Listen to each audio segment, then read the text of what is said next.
with Dr. Omosholadeji. I ought to have been here before now, but then I was being held down by the media. You know, during the election period, of course, the media are going to require your service as a political scientist, and they'll be saying, "Oh, Dr. Deji, what do you think? What do you think? You know, please come and talk to us. Please come and analyze for us." And I've been quite busy doing just that. But I'm happy to be here with you. The Edo State governorship election is on, and we are here to kind of like talk about the updates. What have been happening in this Edo State governorship election? It is on. It has been a tense battle between the candidate of APC, PDP, and Labour Party. All the candidates, as in the major candidates, have been able to cast their vote, and their comment about the election has not been too bad. Although we've had some issues here and there, we've had some issues of concern which we will be analyzing. And those also forget that in some local governments in Nigeria, in some states in Nigeria, the local government election is being conducted. Yes, you heard me right. The local government election is currently being conducted in some states in Nigeria at the moment. So you want to imagine that, oh, governors don't usually conduct local government elections. So now, why is every governor, racing to conduct the local government election? Of course, your guess is as good as mine, because they want to get their share of the national cake. They don't want their state to be denied the allocation. But then the major election going on in Nigeria at the moment is that of Edo State. Edo State, I tagged that election the election of what I call the political elite gang war, right?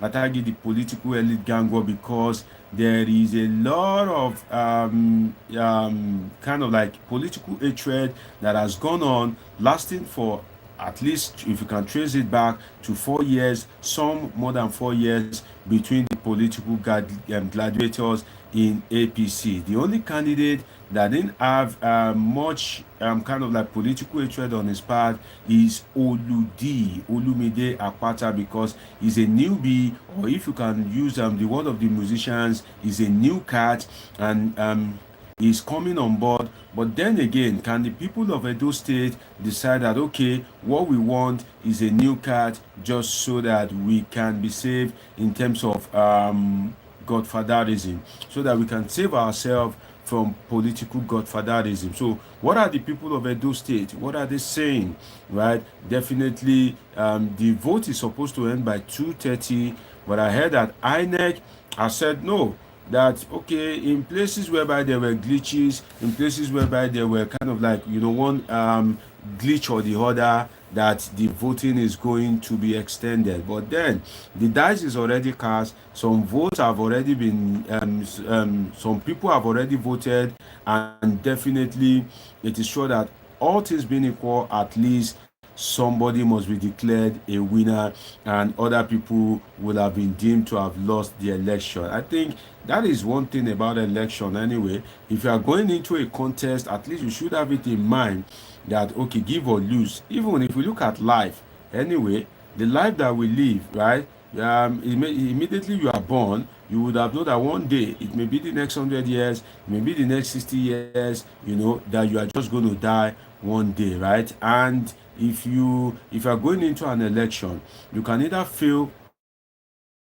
or lose. So when you fail in an election, to kind of like impose yourself when the people reject you. Why would you want to be desperate to impose yourself? That can only happen when you know that there is something there for you to gain, when you know that there's something extraordinary for you to gain, or when you know that in that particular election that you are going into, you have given more than you can afford to lose. Yes, you heard me right. You have given to that election more than what you can afford to lose. And that's why when politics, when a lot of money is needed in politics, whereby you need money to campaign, you need a lot of money for vote buying, you need a lot of money to bribe, you need a lot of money for so many things. These are some of the things that it eventually brings, because at the end of the day, you are going into the election with something that you cannot afford to lose. You cannot afford to lose all the money. We've seen a situation whereby politicians, they will do what? They will go and take loan. They will do what? They will borrow money with their house. A politician going into an election with such a mindset, what do you want to use to convince that politician that, okay, if he loses, he should accept the result of the election? If an election has turned into a political elite gang war, whereby the political elite are struggling amongst each other, what do you want to use to convince them? For instance, an Oshiomhole is not expecting defeat, right? Because a defeat to him is a slap on his face that, he wants to remain, he wants to assert himself as the political godfather in Edo State, and the best time that can ever happen is now. Else, Oshiomhole will be gone for good in the political history of godfatherism in Edo State. So for him, it is a personal battle, and that's why we go all out, even if it means to involve in one or two little, sharp practices, he wouldn't mind, because it has become an election of personal ego. Yes, it's an election of personal ego for somebody like Adams Oshiomhole. And for that of Godwin Obaseki, he would want to go all out to affirm itself. He will want a repetition of the Fayose era. You know that Fayose, Peter Ayodele Fayose, is the incumbent governor that all the political actors, or should I say majority of them, the key political actors in Ekiti State at that time, were against him, but Fayose still won that particular election. So Godwin Obaseki will be looking forward to become a Fayose that, hey, okay, Adams Oshiomhole, you are against me. Philip Shuaibu, you are against me. Ise Yamu, you are against me. Federal Might is against me. Everybody seems to be against me. The House of Representative members that he didn't allow their sworn in, they are against him. He will be thinking, now that everybody is against me, well, let me prove myself that, I can be the Ayodele Fayose that calls himself Peter the Rock of Edo State. So if at the end of the day, Asue Ighodalo, if he by opportunity, luck or chance, if he wins the election, then you can say that Godwin Obaseki has become the Ayodele Fayose of Edo State. The only difference is that Ayodele Fayose won the election for himself. Yes, Ayodele Fayose won the election for himself in Edo State by defeating all the political stalwarts. I think there were two past governors, Segun Oni and one other. They kind of like team up against Fayose at that particular time, but he was able to defeat them, and he gave them a flawless victory. Does Godwin Obaseki have that political clout to make it happen? The only difference will be that Ayodele Fayose won the election for himself, but this time around, Godwin Obaseki is seeking to win the election for his political godson. Another thing to consider is, if eventually Godwin Obaseki wins the election for his political godson, will he, Godwin Obaseki, be able to manage his relationship with Asue Ighodalo in such a way that we won't have a reputation of Godwin Obaseki versus Adams Oshiomhole? If Asue Ighodalo wins that election, are we going to have a situation whereby we will have Asue Ighodalo versus Godwin Obaseki, just like we are having in Rivers State, Fubara versus Nyesom Wike, right? Is that the case that we are going to have, just as we are having in Kaduna State, that of El Rufai? So if PDP eventually wins, what are we going to have in Edo State? Or we are going to have a smooth godfather-godson relationship, just as we've had in Lagos State. Lagos State has been the poster boy for good godfather-godson relationship, whereby the governors have been obedient to their godfather. Or could it be that the godfather in Lagos State, who happens to be the current president of the Federal Republic of Nigeria, have that political magic wand to make things happen for himself? And is it that somebody like Adams Oshiomhole needs to take some political lessons, some lectures from President Bola Ahmed Tinubu? Or could it be that Nyesom Wike needs to attend the political masterclass of Bola Ahmed Tinubu in terms of godfather-godson relationship? But here we are in Edo State, the dice is being cast, and definitely a governor must emerge. And one thing you may want to think about is, or maybe people are not thinking about it, or maybe Obaseki himself is already preparing for it, is what will be the fate of Obaseki at the end of this election? When Obaseki, leaves power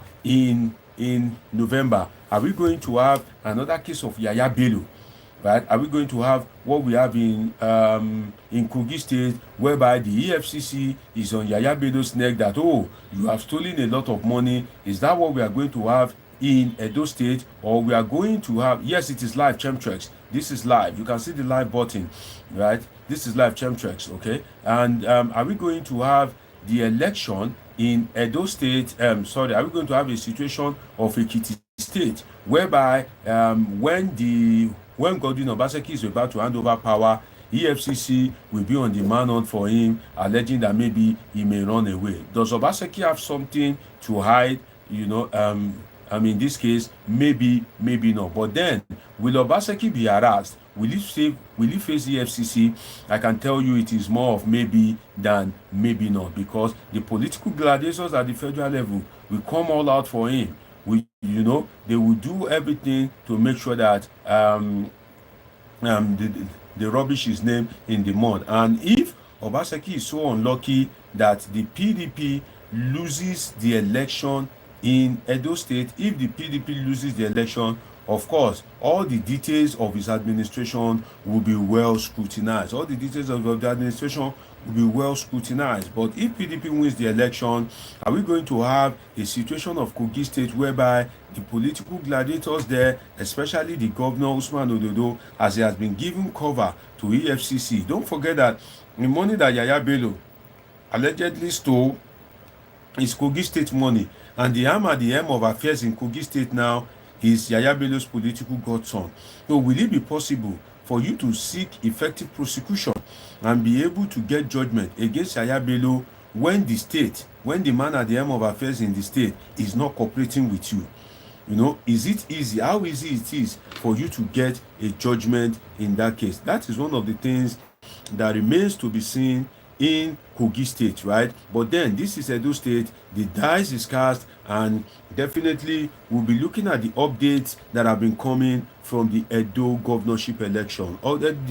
The Edo governorship election has been going on quite a bit well so far, but then again, the normal Nigerian way, there are some things that have been happening that definitely, shouldn't have happened, or that could have been allowed not to happen. For instance, the police, told people, I saw Frank Kumba on TV that is saying, okay, that people should vote and return home. Well, in an election at Nigeria, is it right for you to say people should vote and return home? And why are you telling the people that they should return home when it is right for them to wait till their vote is counted, for them to take pictures, for them to make sure that it is even uploaded to IRF, for everybody to have a copy of that result as an evidence if any infraction eventually occurs? So I'll be talking about the police statement where they say people should vote and return home. I'll also be talking about EFCC's arrest of vote buyers, right? You may have seen clips whereby the EFCC has been arresting people that are buying vote. What does that tell us? And what are some of the things to watch out for? Did you see what I'm seeing in that video? Well, maybe if you're not seeing it, perhaps you're an engineer, perhaps you're a businessman, you may not see it. I, as a political scientist, will tell you what I've seen in that particular video of EFCC arresting vote buyers. Then I will also be talking about the how it disrupted, how it was able to disrupt the election. Thanks to God that INEC has in such areas. Then, as regards the rain, I'll also be talking about the role of technology What does that rain that fell, what does it tell us? What does it teach it us? And what is the role of technology in that regard? Also, in this episode, whereby we'll be reviewing the election update, I will also be talking about how you need people to fight your battle. What do I mean by that? Every time you cannot always fight your battle. There are some times that when you grow in life, you get to a stage that, of course, you have fought your battle to a certain extent. You need people to fight your battle. I'll be speaking on that as a political scientist on this episode of Politing with Dr. Omosholadeji, your favorite political scientist. If you are watching me for the first time, do well to subscribe, do well to turn on the notification button, because the Edo election is on, and where else can you be on a day like this if not to Politing with a political scientist? And I remain myself your favorite political scientist, your sure plug on analysis of politics and happenings in the polity. On this day that the Lord has made, we will definitely rejoice and be glad in it. And as we are rejoicing in it, how best can we rejoice? It is now not by singing, it is not by dancing, it is by politicking live, whereby we'll be reviewing updates on the Edo election. So I'll be talking about fighting your battle. What does it what do I mean by that? Also, I'll be talking about, the deployment of the security agencies. I'll be talking about the deployment of the security agencies, what I noticed, and the implication for the election itself, the deployment of the security agencies. So if you are watching me, let's politic together. Do well to drop your comment. What have you noticed as regards the Edo governorship election? I want to hear from you. I want to read from you. I will call the phone line. If you wish to call in, what is getting you angry? What is making you annoyed as regards the Edo governorship election? You are free to place a call across to me, WhatsApp only. Get your spare phone ready, get your pen and paper ready, because I'll be calling the phone lines now, WhatsApp only. I want to hear your thoughts as regards the Edo governorship election. That thing that is annoying you, don't keep it to yourself. Come bring it forward on Politing with Dr. Omosholadeji. What is annoying you? What is displeasing you? What is making you happy? What is making you anxious? What have you observed? What have you noticed? What are the things that you are hearing from people in Edo State? Are you from Edo State and you are watching me? Do you want to share your perspective about the election? Get your spare phones ready. Get your pen and paper ready, because I'll be calling the line that you can call in through via WhatsApp only. It's going to be a two-way thing. As I'm doing my analysis, be dropping your comment. Surely I want to read from you. Surely I want to hear from you as regards Edo State, right? What is going to happen in Edo State at the end of the day? Is it going to go to PDP? Is it going to go to APC? Well, we'll be looking at that, right? I'll be giving you some expert analysis as a political scientist. So do well to drop your comment now, and hold your spare phone, get your pen and paper. I will be calling the number whereby you can call to contribute. Tell me what you've noticed about this election. Tell me what is making you happy. Tell us what is making you sad. What have you observed as regards electioneering in Nigeria?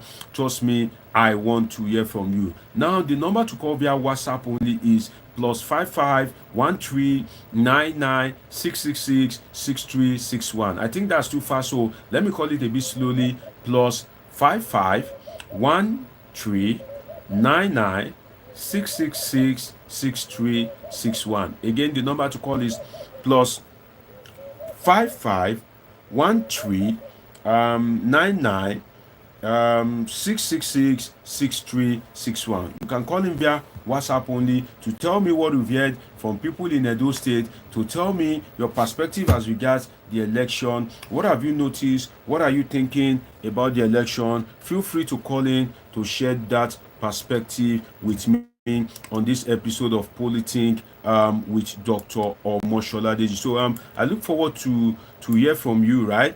And we'll make it definitely happen. Again, the number is +55 13 99 666 6361. +55 13 666 Again, the outline as we review the conduct of election in Edo State. First, if you are watching me for the first time, do well to subscribe, do well to turn on the notification button. This is Politing with Dr. Omosholadeji. You're a political scientist. Yes, you heard me right. I am a political scientist with a PhD in political science. So I'm doing my thing right now about giving you updates and reviewing the Edo State governorship election. Like I said, on the notes before me, I'll be talking about the statement made by police that you should vote and return home. I'll be talking about EFCC arrest of vote buyers. I'll be talking about the rain that fell, the implication of it, and the role of technology in our election. I'll be talking about, someone fighting your battle, right? I'll be talking about that there are some stages that you get in life. You need people to fight your battle because the battle is too big for you to be fought alone. What do I mean by that? I'll be talking about that in the context of the APC, in the context of the PDP as well. So if you're watching me for the first time, do well to subscribe, do well to turn on the notification button, do well to like this video, and let's Politing live with Dr. Omosholadeji. Of course, I'll also be talking about the deployment of the security agencies. What has it been like? What have been the conduct of the security agencies in Edo State? Do well to drop your comment. Chico de Vincent says Edo people should rise like they did in last gubernatorial or guber election and resist APC and their criminality. That's coming from Chico de Vincent. Well, other viewers, feel free to drop your comment. Definitely, it's going to come to me here, and I'm going to read every comment live. Chemtrex is saying, good afternoon, Nigeria. I think Chemtrex is watching me live from the United States. So, again, the number to call, if you want to dial in to make your contribution via WhatsApp only, is +55 1399 666 6361. Okay, +55 1399 666 6361. Again, the number is +55 1399 666 6361. Chemtrex is saying, I got attorneys to fight my battle. My brother, maybe in the context of United States, right? The attorneys can fight your battle and give you victory. But in Nigeria, trust me, with the kind of Supreme Court that we have, definitely they will fight your battle. Your attorney will fight your battle and will still lose, even if you are not supposed to lose. What am I trying to say by that? The 2023 election, there's one thing you should observe. Chemtrex, the 2023 election, did you notice that all the election as was being conducted by INEC, the result that INEC gave, the Supreme Court rubber stamped all of them? Have you observed that? The Supreme Court of Nigeria rubber stamped all the results that were declared by INEC during the 2023 general election. Even some results that have been upturned at the tribunal level, which is the equivalent of High Court, that were upturned at the appellate level, which is the equivalent of the appeal court. When it got to the Supreme Court went back to the position of INEC and rubber stamped all those results. The fact speaks for itself. For instance, in Kano State, at the tribunal level, the tribunal gave a judgment in favor of the APC candidate, the guy with the white beards, right? He gave a judgment against NNPP, the party of Rabiu Musa Kwakwanso. The tribunal gave a judgment against it. When they went to the appeal court affirmed the judgment of the tribunal, which is to say that there are infractions that lead to the governor of Kano State, Abba Kabir Yusuf, to be removed. But when the matter got to the Supreme Court rubbished the judgment of the appeal court and that of the tribunal and gave that particular the winner of that particular election to who? To the incumbent governor, which was the declaration of INEC. So what am I trying to say? If you look at it, in 2023 governorship election, the Supreme Court rubber stamped everything, and you can be sure that the Supreme Court, this election that they are doing today, that all of them, they are running, deploying NYC officials, deploying military, just wasting money. The election will eventually be determined by the Supreme Court. That is just the truth. So in fact, isn't it better if we just cut corners, if we don't do the election and just submit their CV to the Supreme Court for them to decide? Because at the end of the day, these Supreme Court justices, they are not even from Edo State. None of them will come from Edo State and they will be deciding who will govern Edo people. So that is a flawed democracy. That is an unjust democracy. That is an undemocratic democracy.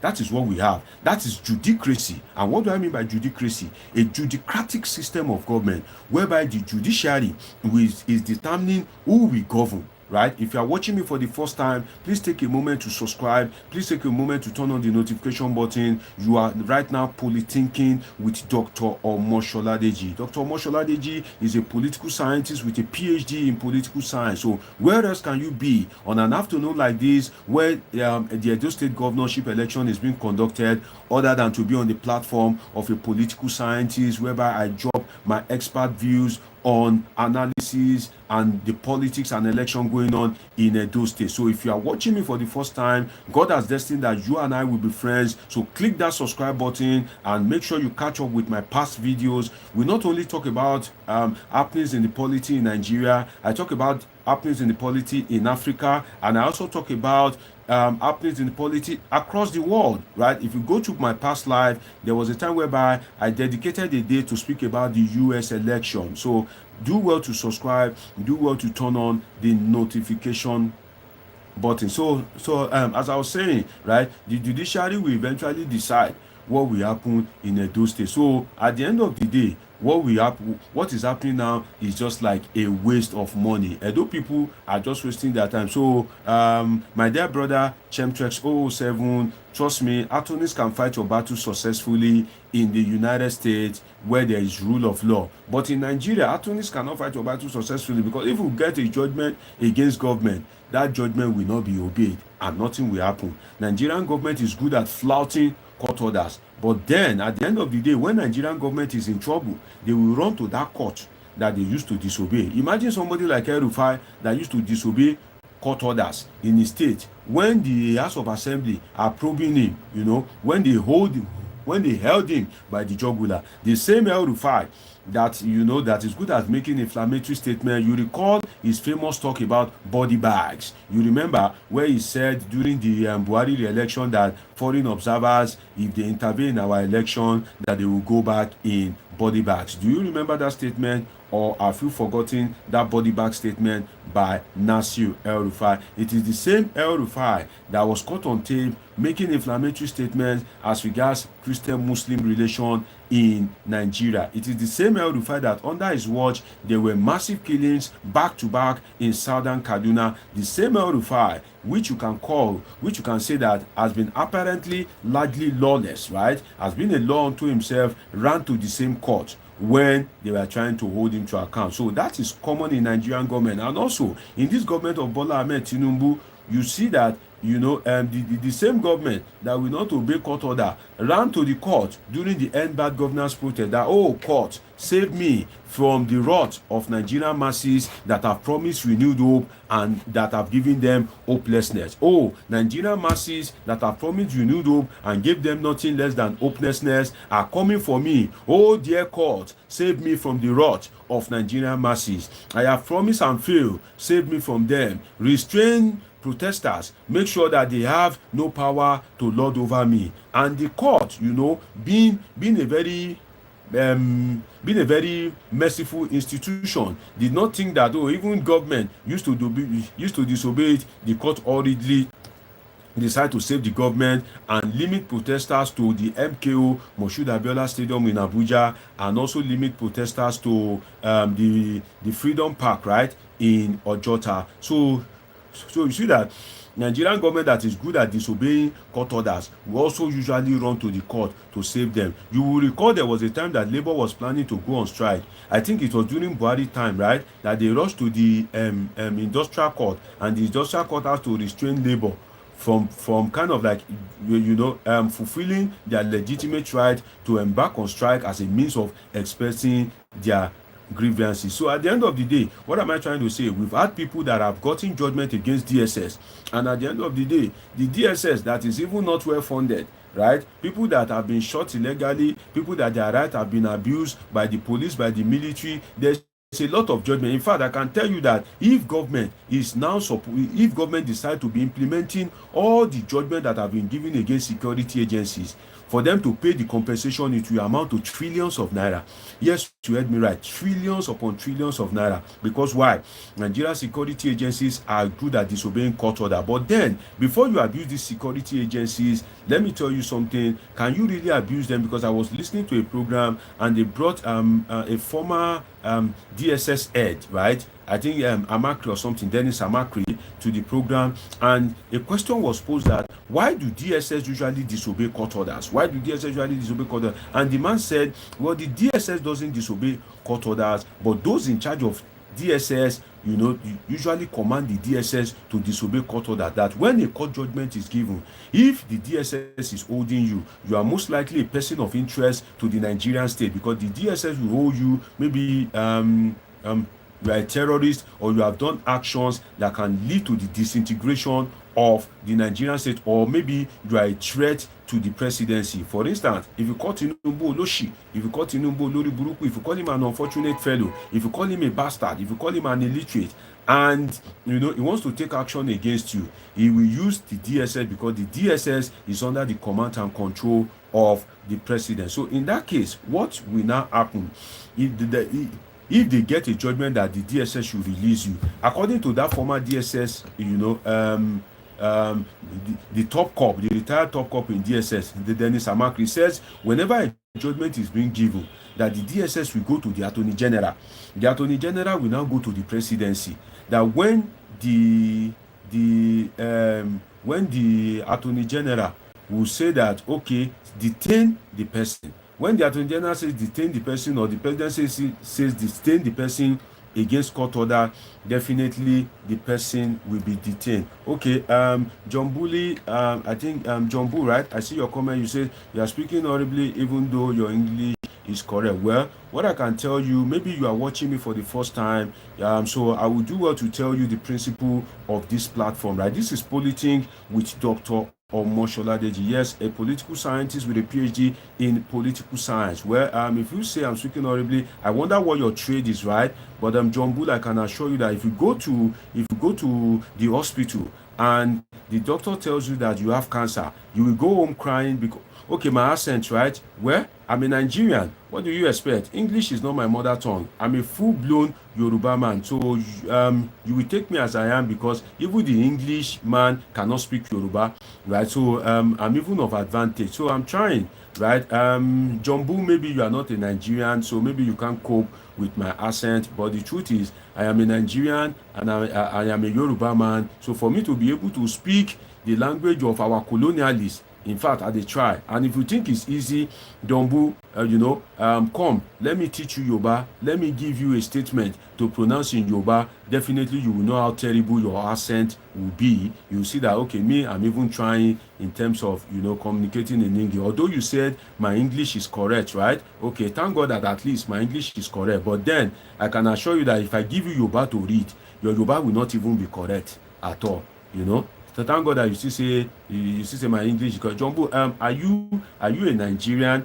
And if you're a Nigerian, what state are you from in Nigeria? Okay. Then I think Chemtrails is saying if a Frenchman was speaking, they would try their best to understand. Okay. That is coming from Chemtrails. I think Chemtrails is coming to my rescue there. Okay, if you are watching me for the first time, I have a principle that guides this platform. Okay, one of the principles is, on this platform we don't abuse, we don't insult. The reason why I don't tolerate that is that I see it as a common practice among Nigerians.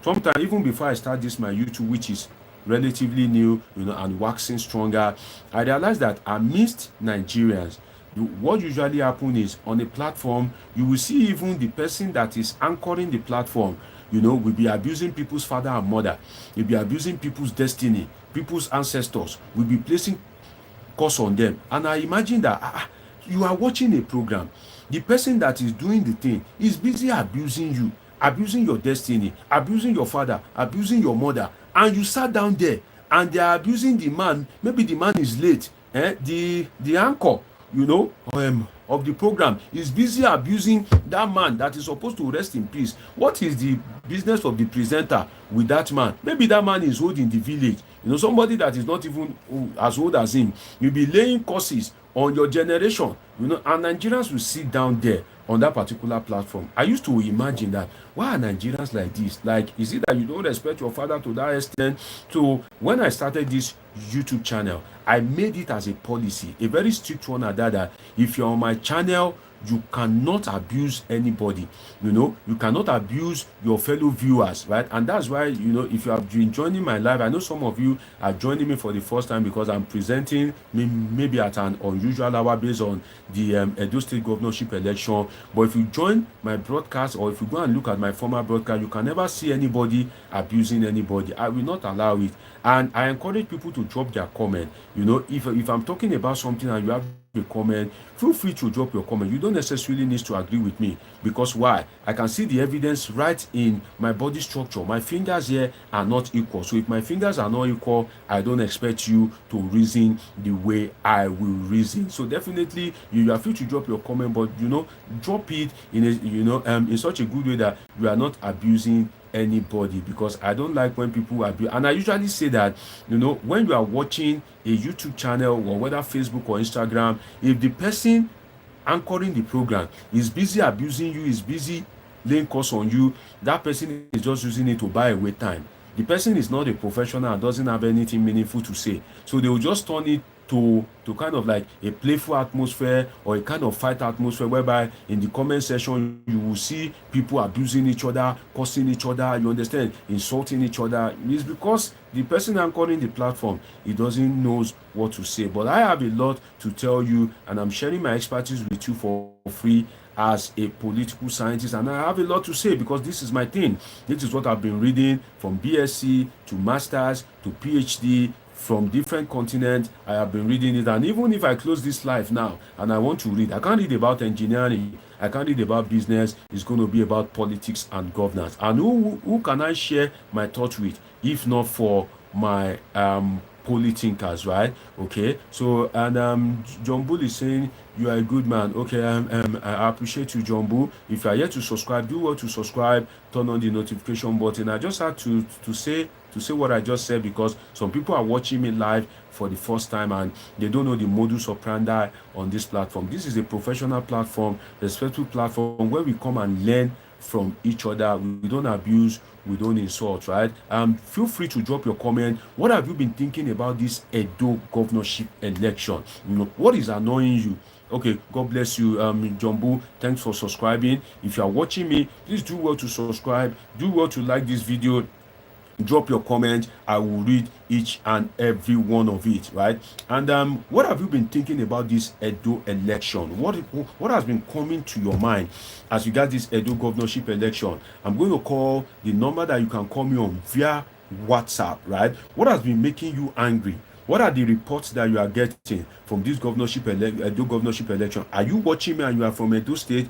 Drop it in the comment section. If you are really from Edo State, I would love to hear from you. An important election is going on in your state. I have tagged the election a political elite gang war. If you miss why I tagged that election a political elite gang war, go back to my past live video whereby I make an in-depth analysis of why it is a political elite gang war. So do well to make sure that you drop your comment so that I can take your comment and I can read from you as regards the election in Edo State, especially if you are from Edo State. And if you are not from Edo State, I want to hear from you. What have you noticed? Do you think that some changes should come as regards the election? What do you think should happen as regards this governorship election? What has been annoying you? What have you noticed as regards the conduct of INEC, the conduct of the security agencies, and the conduct of the police? What have you learned so far? What is making you happy? Have you noticed any significant change in the conduct of election? And is there any hope during the general election in coming up in 2027? So what is making you happy? What is making you sad? What have you noticed? Well, feel free to make sure you share that with me on Polythink with Dr. Omosholadeji. Get your biros ready, get your paper ready, get your spare phone ready, because I'll be calling the line that you can reach me on via WhatsApp only. Let me hear from you as well. Okay, and Chemtrex is saying this platform is for learning. If you already know it all, you don't need to be here. I agree with you. This platform is for learning, and some of the people that are not watching me for the first time, they know how well I try to break it down. I don't use the knowledge of being a political scientist. I break it down to pieces because I know most of the people watching me, some of them have never sat down in a political class. Some of them are engineers, some of them are medical doctors, some of them are geologists, different professions. So I try to break it down.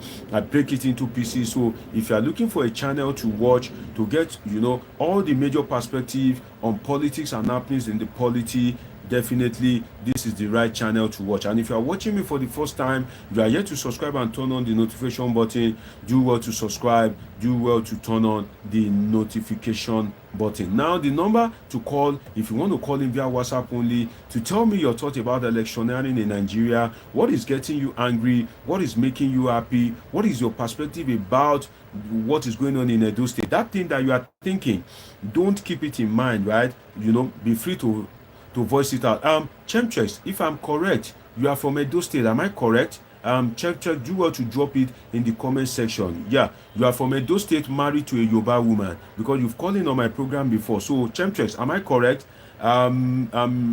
Affirm this my statement in the comment section. Chemchex, you are from Edo State, if I'm not mistaken. Am I correct? If you are from Edo State, definitely an important election is going on in your state, and of course I would like to hear from you as regards what is going on right now in your state as regards the conduct of the election. It says, Chemchex says, Dr. Deji, I think the Nigerian factor will prevail in these elections.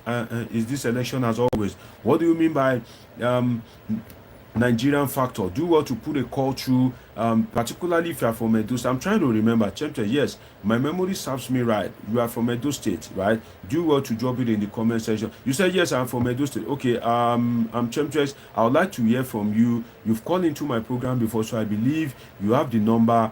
Do well to place a call. Let's hear from you. Let's hear your perspective as regards this important election in your home state, Edo State. What do you think about what is going on in your state? That thing that there's no way an election will be going on in your state and you won't have a perspective in mind, and you won't have monitored the election. I know you are watching me from the United States. You must have been monitoring it virtually, and you must have observed some things. It would be nice to hear from you. And Mr. Nigeria, okay, Mr. Nigeria, it means you are the owner of Nigeria. It means all of us are your children, because somebody on this my broadcast named Mr. Nigeria says we Yorubas are in support of APC candidate Monday Okpebolo. Okay, we Yorubas. Okay, Mr. Nigeria, if I can put a point of correction there, I am a Yoruba man, 100% Yoruba man. I am Dr. Omosoladeji, a political scientist. I think you are watching me for the first time. So I am a Yoruba man, and I'm not supporting Monday Okpebolo. I'm not supporting Aso Egodalo. I'm not supporting Olumide Akpata. So I think it is not absolutely correct for you to say we Yorubas. Okay, I think you can say some Yorubas, right? Or you can say me and my family, or you can say I am supporting. But for you to generalize that we Yorubas, I believe there are some Yorubas in Edo State that have been living there for long that will vote for APC. There are Yorubas that will vote for Labour Party. There are Yorubas that will vote for PDP as well. And don't let's forget that it is not only Labour Party and PDP and APC that are in this election, right? We have about 17 or 18 major candidates in this election from different political parties, and one of them is a female. And I have argued that I am sad that why will we only have one female amongst the male? I want to find a situation whereby we will have a female that is contesting for election in Edo State under the PDP, under the APC, and even, I think the southern Nigeria in general, the south, the southeast, the southwest have been unjust to females. Yes, I think they have not treated the females fairly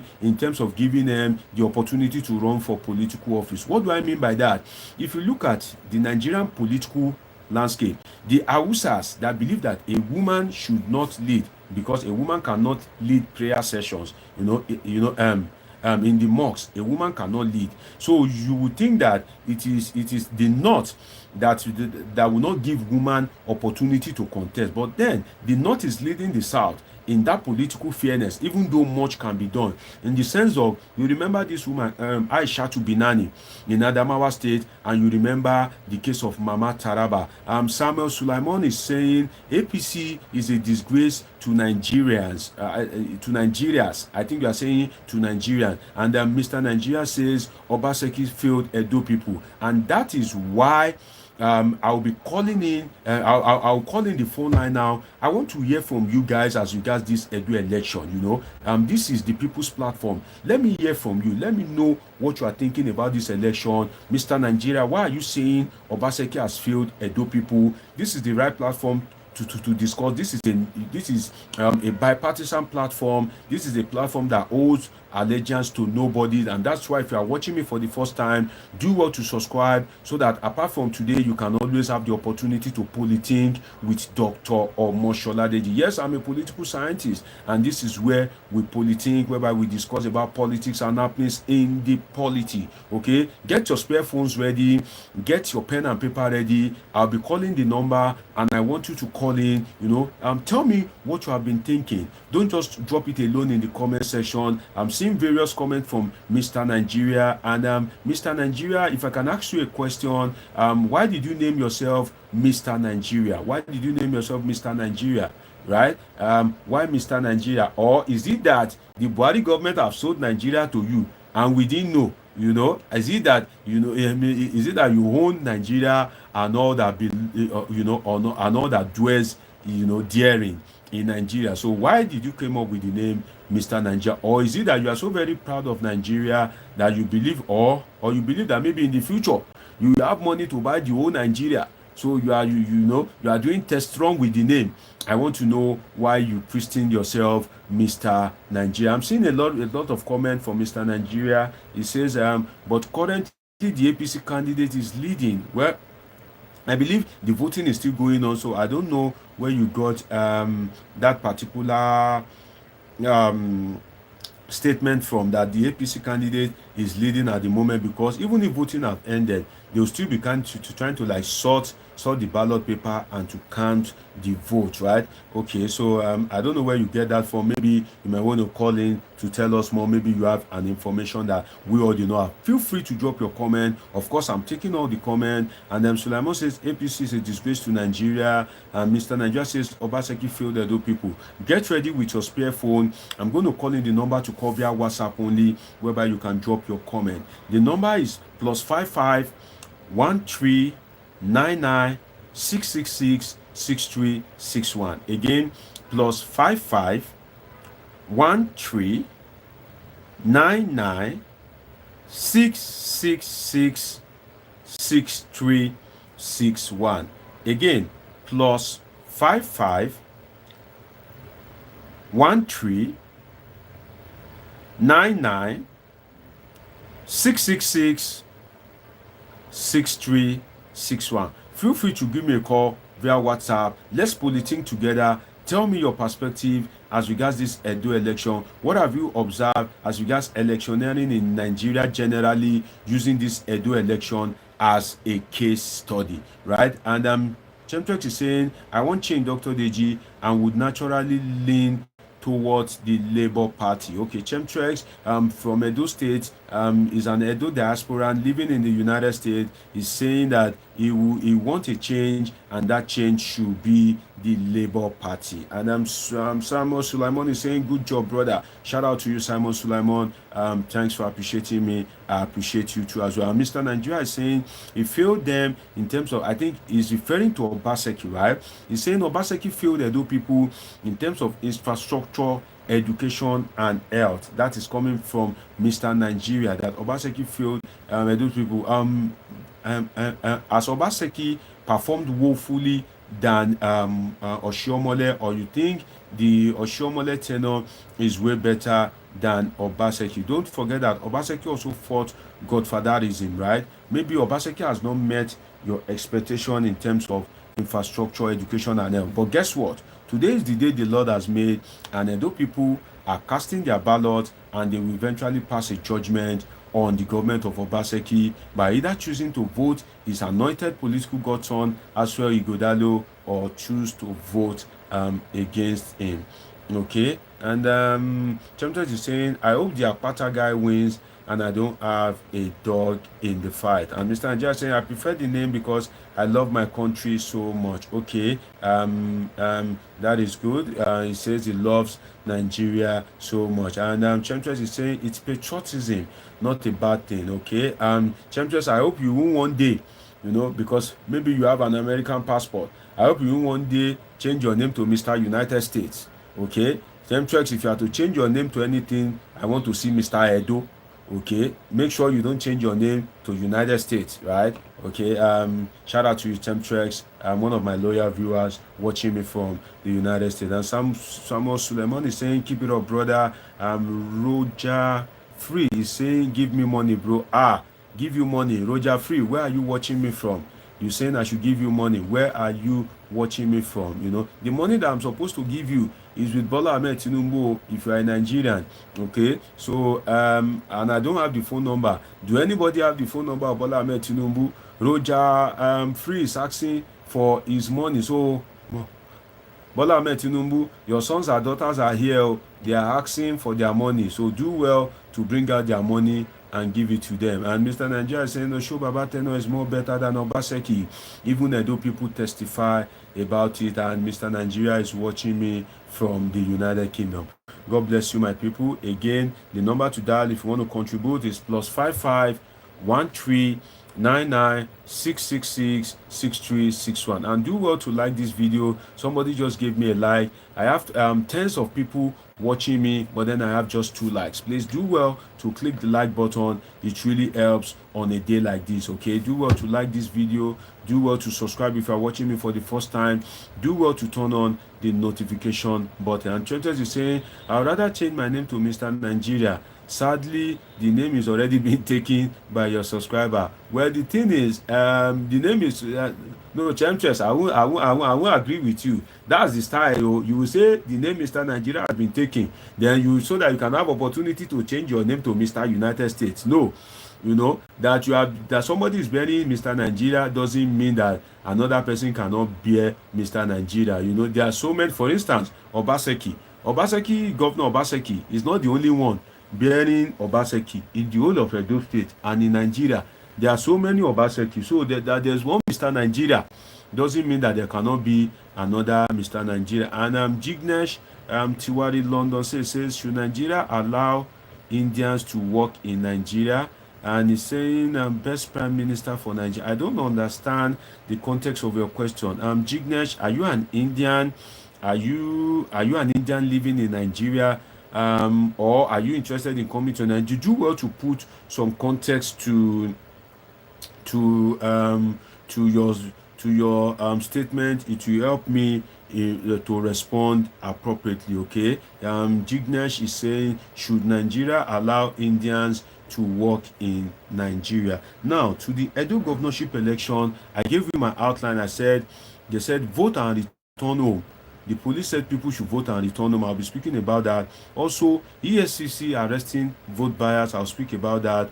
Then the rain that fell, I will be speaking about that and connecting it with the role of technology. Then, and I'll be speaking about when you get to a stage in life and people need to fight your battle. Okay. Jignesh is saying, I am a Nigerian. Well, the thing is, if Nigerians are working in India, if you go to India, I believe you see some Nigerians working there, right? Both skilled and unskilled workers. So I think one principle in international relations is the principle of reciprocity. Yes, you heard that from me. Reciprocity. So all countries usually have that particular, should I say, have it as their foreign policy.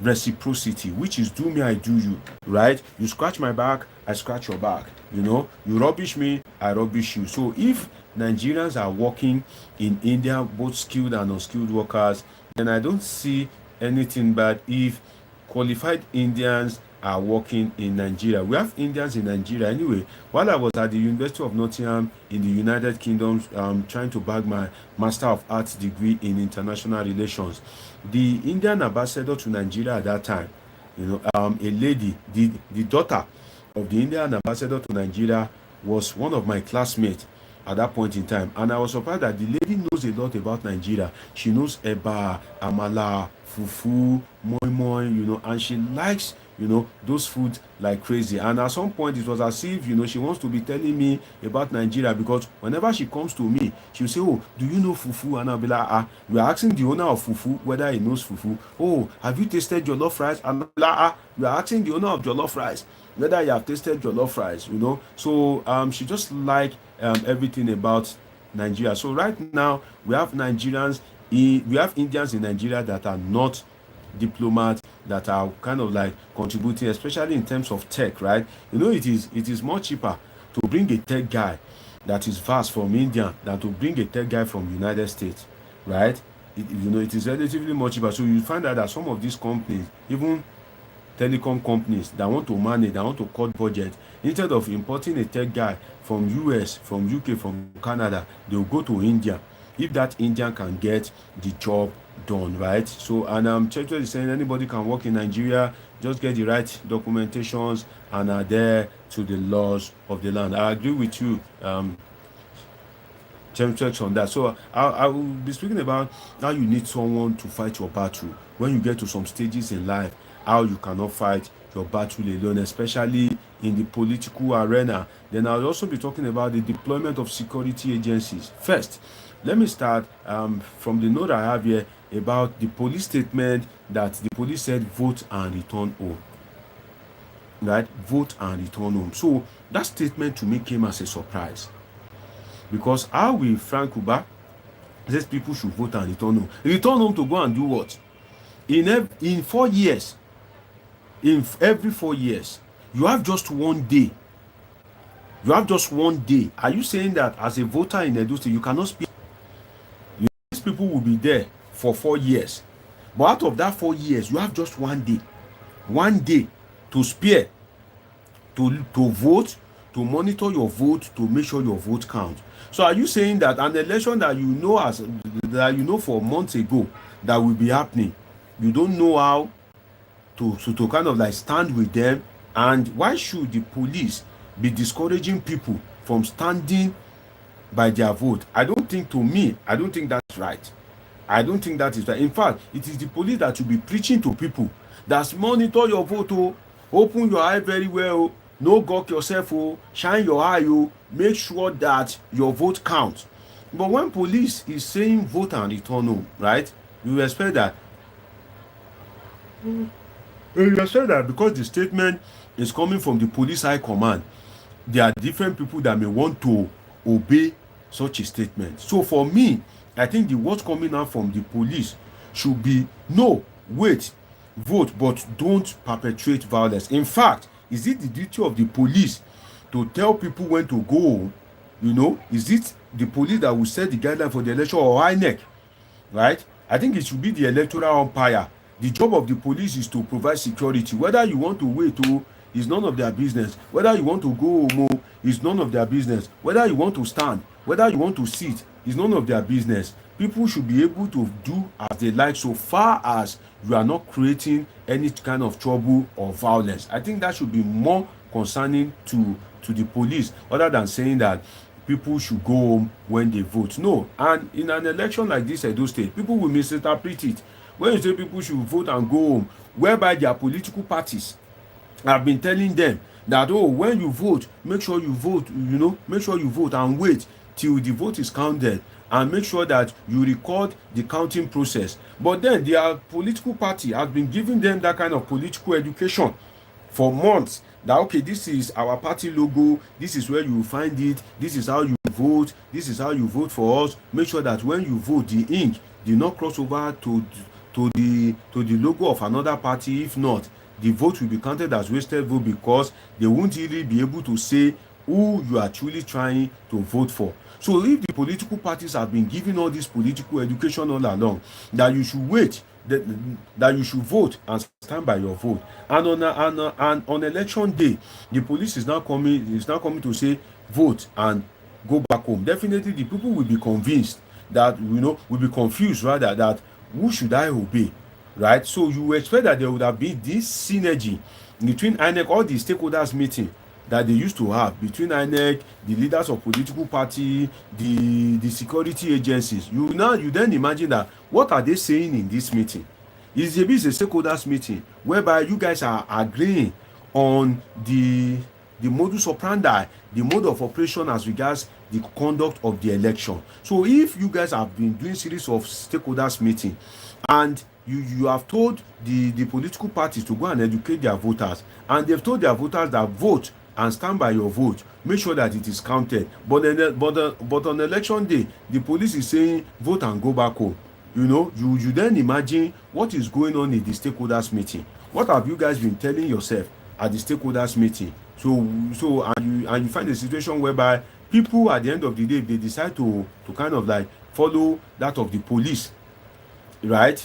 The statement of the police, it will be to the detriment of the political party. And if the people decide to disobey, some people will be thinking that won't this not warrant brutality or some kind of like unprofessional conduct from the security agency. So I think in future elections, there should be a proper synergy. When there's a proper synergy, these are the things that we would get, whereby what the police is saying doesn't contradict what INEC is saying, and what INEC is saying doesn't contradict what the political party is saying and doing. And Churches is saying you are naturally supposed to go to vote and go home, but in Nigeria you vote and stand to protect your vote. Yes, Churches in the United States, right, whereby technology is embraced, whereby the institutions are strong, whereby the people in charge of the institutions are men and women of integrity. Of course, you can vote and go back home knowing that definitely the right thing will be done and technology will play a crucial role. But in a country like Nigeria, whereby you know that the power of manipulation, for instance, in Rivers State, look at what happened in Rivers State, right? Some of the results that were uploaded to IRF, look at the way they have used ink to batter, to mutilate all the result sheet. In a country like that, what are you supposed to do? You vote and stand by your vote. The electioneering process, right, for every casual voter is to wake up, vote, and when you vote, stand by that vote, make sure it is counted. So your duty as a voter in Nigeria does not end when you have only casted your vote. Then you say, oh, I want to go back home, I want to go and sleep, I want to go and meet my wife, I want to go and meet my husband. No, you have to wait, you have to stand there, because it is when you stand there that your vote can be protected. You really can't trust all these security agencies, all these party stalwarts, all these stakeholders. Even the INEC officials themselves, they cannot be trusted, and that's why people need to not only vote but also to stand by their vote in a state in a country like Nigeria. And that's why I said that I want to see. You said, did you receive the proceeds from this super sticker? Which super sticker? I've not seen any super sticker. Did this? No, I don't know what you're saying, Champion. I've not seen anything like super sticker today. Or are you saying maybe a former super sticker or something like that? I didn't, get it. Maybe you may want to restructure the statement correctly. So in terms of synergy, right? These are some of the things you see when there's no synergy. INEC will say, okay, come out and vote. Political party will say, come out and vote. The security agency will say, no, vote and return home, right? So these are some of the lessons from the update on the Edo governorship election, that when you go for stakeholders meeting, even you, the political party, don't just be after, saying that, oh, they are intimidating me, they are harassing me, they are arresting. No, when you say that, take a moment to agree with the police high command that we are telling our people that when they vote, they should stand and protect their vote. When they vote, they shouldn't go away. They should stand and protect their vote. So the security agencies would have agreed, so that on the election day, there will be no argument and people will not be confused whether to go home or not. Nigerians, naturally, they lack patience. Nigerians are not patient people. So Nigerians that do not want to stay before, that the political parties have begged, that they have pleaded to, that they have convinced them that please stay after voting to make sure that your vote is counted.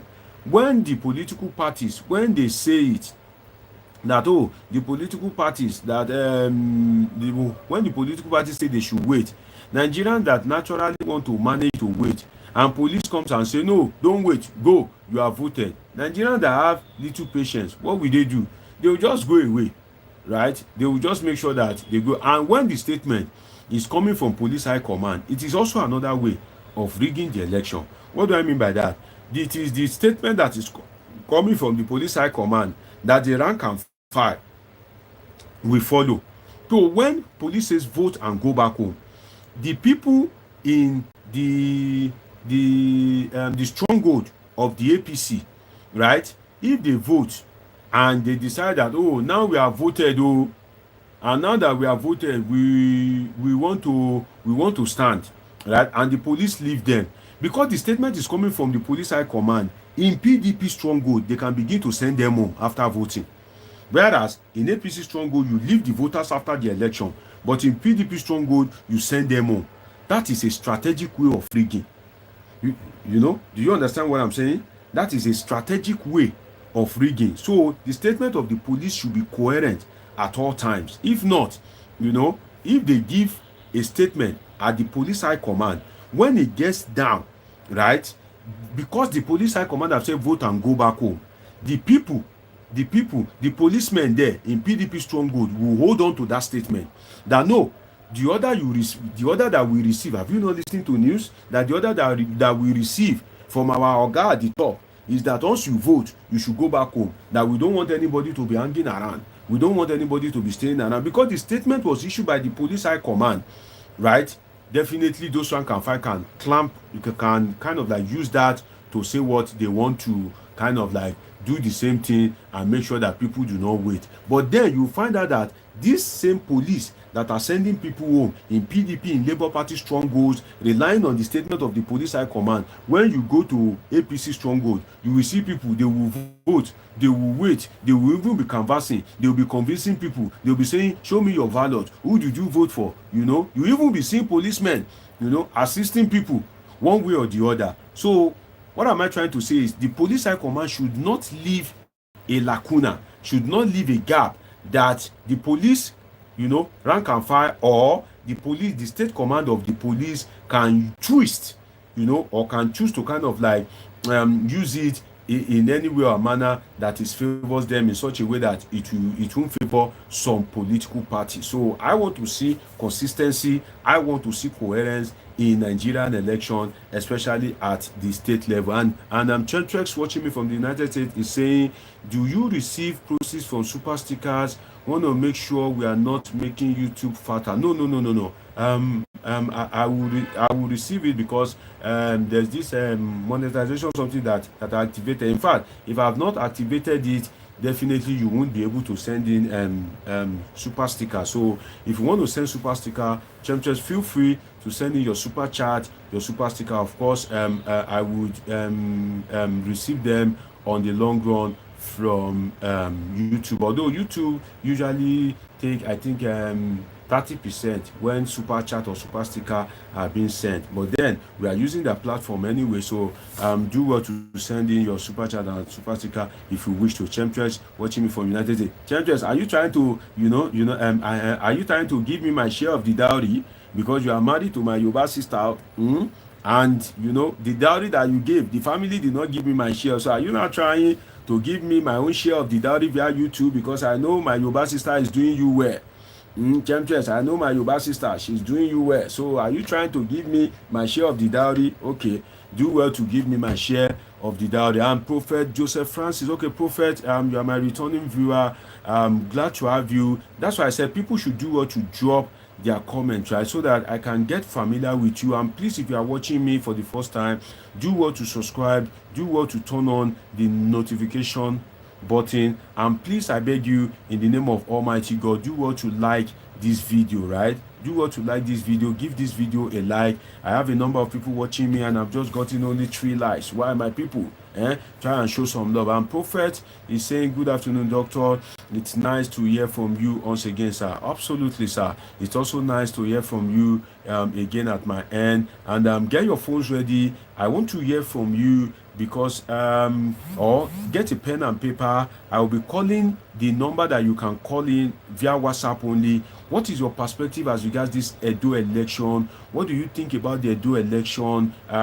What have you heard? What is making you happy about the Edo election? What is making you sad? What is your thought as regards this Edo election? Let's make this interesting as possible, because I'd like to hear from you. And I've given you my outline as regards updates. Get your like I said, get your phone ready, get your pen and paper ready. I'll be calling the number that you can dial in via WhatsApp only. Some of you already have the number. Feel free to call in. Let me hear your political knowledge. What are you thinking as regards this Edo election? Any hope for change? And what is your political leaning, if you wish to share that? And what do you think is the strength of your candidate? What has been the conduct of the police? What has been the conduct of the military? What has been the conduct of EFCC? Feel free to call in to share your thoughts as regards this election in Edo State. And shout out to Chemtrex that just sent me is it a super chat or a super sticker? Chemtrex just gifted me on this platform. God bless you, Chemtrex from the United States. Chemtrex is one of my loyal viewers. I appreciate you. Thanks for gifting me on a day like this. And if you don't have something to give, well, it is not a crime that you don't have. That you don't have today doesn't mean you won't have tomorrow. Please do well to like this video. Please do well to drop your comment, and also feel free to call in to share your perspective as regards this Edo election. If you are watching me for the first time, this is Politics with Dr. Omosholadeji, your favorite political scientist. Yes, you heard me right. I am a political scientist. And where else can you be on a day like this? What platform can you be on a day like this that the election is going on, if not the platform of a political scientist? Do you want to go and be watching movie on a day like this? Or do you want to go and be cuddling on a day like this? No, you are to politic.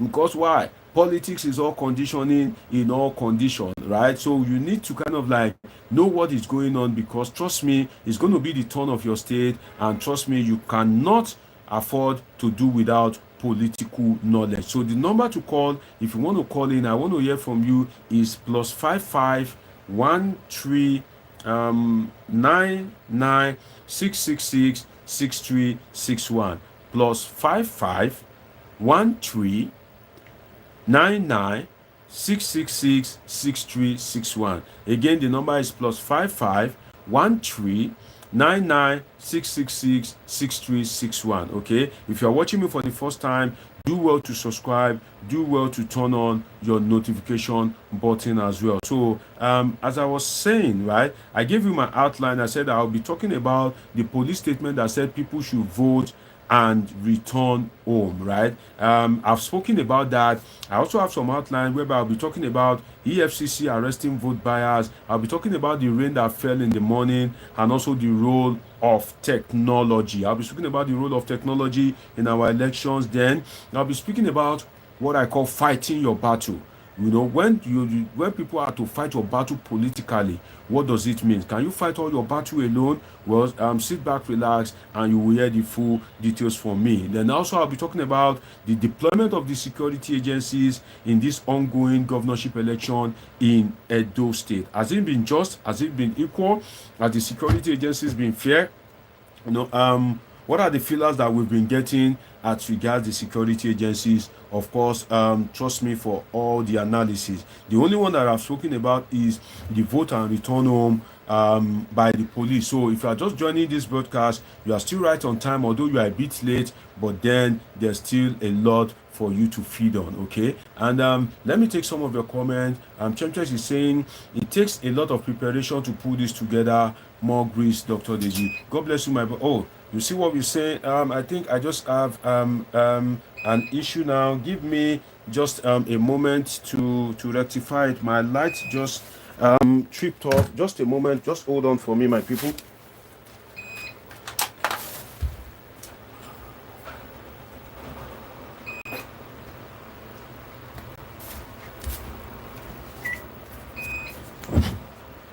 Okay, I'm back. Sorry. Apologies for that. There was just this light issue, but now I'm back, and of course, nothing can stop us from politinking live with Dr. Omosholadeji on a day like this, right? So as I was saying, right, I'll be talking now about the EFCC. I think I was taking comments, right? Chemtress says it takes a lot preparation to put this together.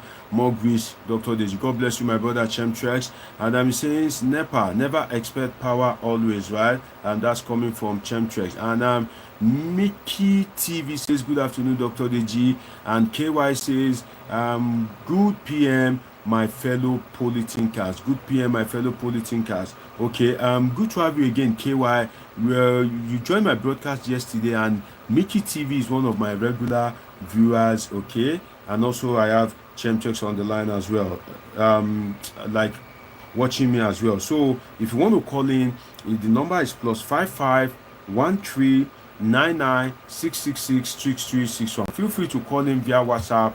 Let us politic together. Now, I haven't talked about the vote and return home statement by police. Now, let us go to the EFCC arresting vote buyers, right? When I saw that video that EFCC was arresting vote buyers, what came to my mind was that, okay, it's good to arrest vote buyers because vote buying is not a good thing. It's not something that we should encourage in our electoral process. But then, are you doing it equally? Are you doing it fairly? Are you doing it justly? EFCC, you are not just only arresting people in PDP and Labour Party stronghold. I hope there are EFCC officials in APC stronghold too that are arresting people that are perpetuating vote buying. Because the truth is, most of the parties, or should I say APC and PDP, will surely be involved in vote buying. I can't say of the Labour Party, I'm not sure. I can't speak on their behalf. But APC and PDP, I am sure that they will be involved in vote buying one way or the other. And for the sake of this conversation, there are different levels of vote buying. There's pre-election vote buying. There's during election vote buying. And let me explain it to you. If you are joining my broadcast for the first time, do well to subscribe and turn on the notification button. You are in the right channel. And there's no way you join my broadcast and you won't go with some knowledge, because you are hearing directly from political scientists with a PhD in political science. And where else can you be on a date like this when the Edo State election is going on, other than the platform of a political scientist? So if you are watching me, God has destined that you and I will be friends. Let's keep the friendship going by subscribing and turning on the notification button. So I was telling you two types of vote buying. Okay, it just popped up in my mind. It's not in my it's not in my lecture notes, but it just popped in my head, and I'm just thought, okay, let me just bless you with it, right? Who else can I bless with my knowledge if not my politinkers, people that are politinking with me on Politic with Dr. Omosholadeji. So I told you there are two kinds of vote buying. There's pre-election vote buying. There is during election vote buying, right? What is pre-election vote buying? Now, let's listen to this very carefully. You see, when they give you something to induce you or promise you something, and that thing influence your decision to vote, is vote buying. Some of you think vote buying is only money. No. Again, I give you the definition of vote buying as a political scientist for free. I'm not reading from any textbook. I'm just kind of like asserting, as a well-trained political scientist, that when they give you something or promise you something, right? It can be anything to induce or convince you to vote in a particular direction. It is vote buying. What am I trying to say? If they share spaghetti, right? If they share spag to you and you received it, you are involved in vote buying. Because that spaghetti, did they give you spaghetti yesterday? Did they give you spag last week? Did they give you spag last month? So the people giving you the spag, who are they? And for what purpose could they be giving you the spag? Are they Father Christmas? During last Christmas, did they give you? Did they remember? During Valentine, did they bring spag to you as a show of love that, oh, I love you, take this spag? Did they give you spag during Valentine, during Salah? Do they give you spag? So even if they give you something as tiny as spaghetti, that is vote buying. And we call that transactional politics in political science. And that become a transaction. Voting should come from your heart. Nobody should influence you to vote in any way. It should be a kind of jojo, whereby people convince you about their policies that, oh, PDP has been doing it, I am APC, I can do it better. APC has been doing it, no, I am PDP, I can do it better, right? That is what should naturally be happening in an election, whereby people will convince you. The way you will see a woman on the street and you try to kind of like convince the woman, you try to woo the woman, you try to lyrics the woman, right? That is how it should be done politically. It should be lyrics. It should not be about spending. Once spending is involved, it has become transactional, right? So when gift is involved, when people are gifting you, it has become transactional politics. So what should happen is people should convince you about their policies. Then you will now obey your mind. You will obey your brain, right? That, oh, I think this person has a better policy. But if they give you something as low as Gary, in Nigeria, they share strange things. They share insulting things that makes people look like a destitute. You see them sharing Gary. You see them sharing rice. You see them sharing, 2 derika of rice. You see them sharing Maggi. You see them sharing Ororo. And some people are so terrible that they will go to APC campaign rally. They'll go and collect rice. When PDP is campaigning, they'll go and collect beans. When Labour Party is campaigning, they'll go and collect Maggi and Ororo. Then they will now come out and now sit down. They will now be cooking rice and beans. They will be cooking PDP rice with APC beans. Now seasoning it with Labour Party Maggi and groundnut oil, right? You see, and they will think that they are enjoying. No, it is transactional politics, and for every transactional politics, there's something we call investment. If it is transactional politics, that means it has become an investment. And because it is an investment, definitely you would naturally know that the investor will reap what he has sown, right? If you put your money into an investment, won't you try to get gain? Won't you try to reap? You understand? Won't you try to make profit? That is why it is good not to be involved in vote buying. So pre-election vote buying is when they give, if in fact it cannot even be a gift, it can be a promise that, oh, vote for us when we enter, give me your CV, give me your CV, give me your CV. Unemployed people, yeah, give us your CV. And they now promise you job. If you vote for that particular party based on that promise that, oh, when we enter we'll give you job, you are involved in vote buying. Yes, you are involved in vote buying. So vote buying is not limited to cash. If they give you Gary to influence your vote, if they give you spag, it is vote buying. So some of you think vote buying is just cash. And yesterday on this platform, I had somebody to help me. I said a tenure is 4 years. So if you do 365 days times 4, right? 365 days times 4, what is the figure that we give you? Divided by 5,000. I think somebody said 3 naira.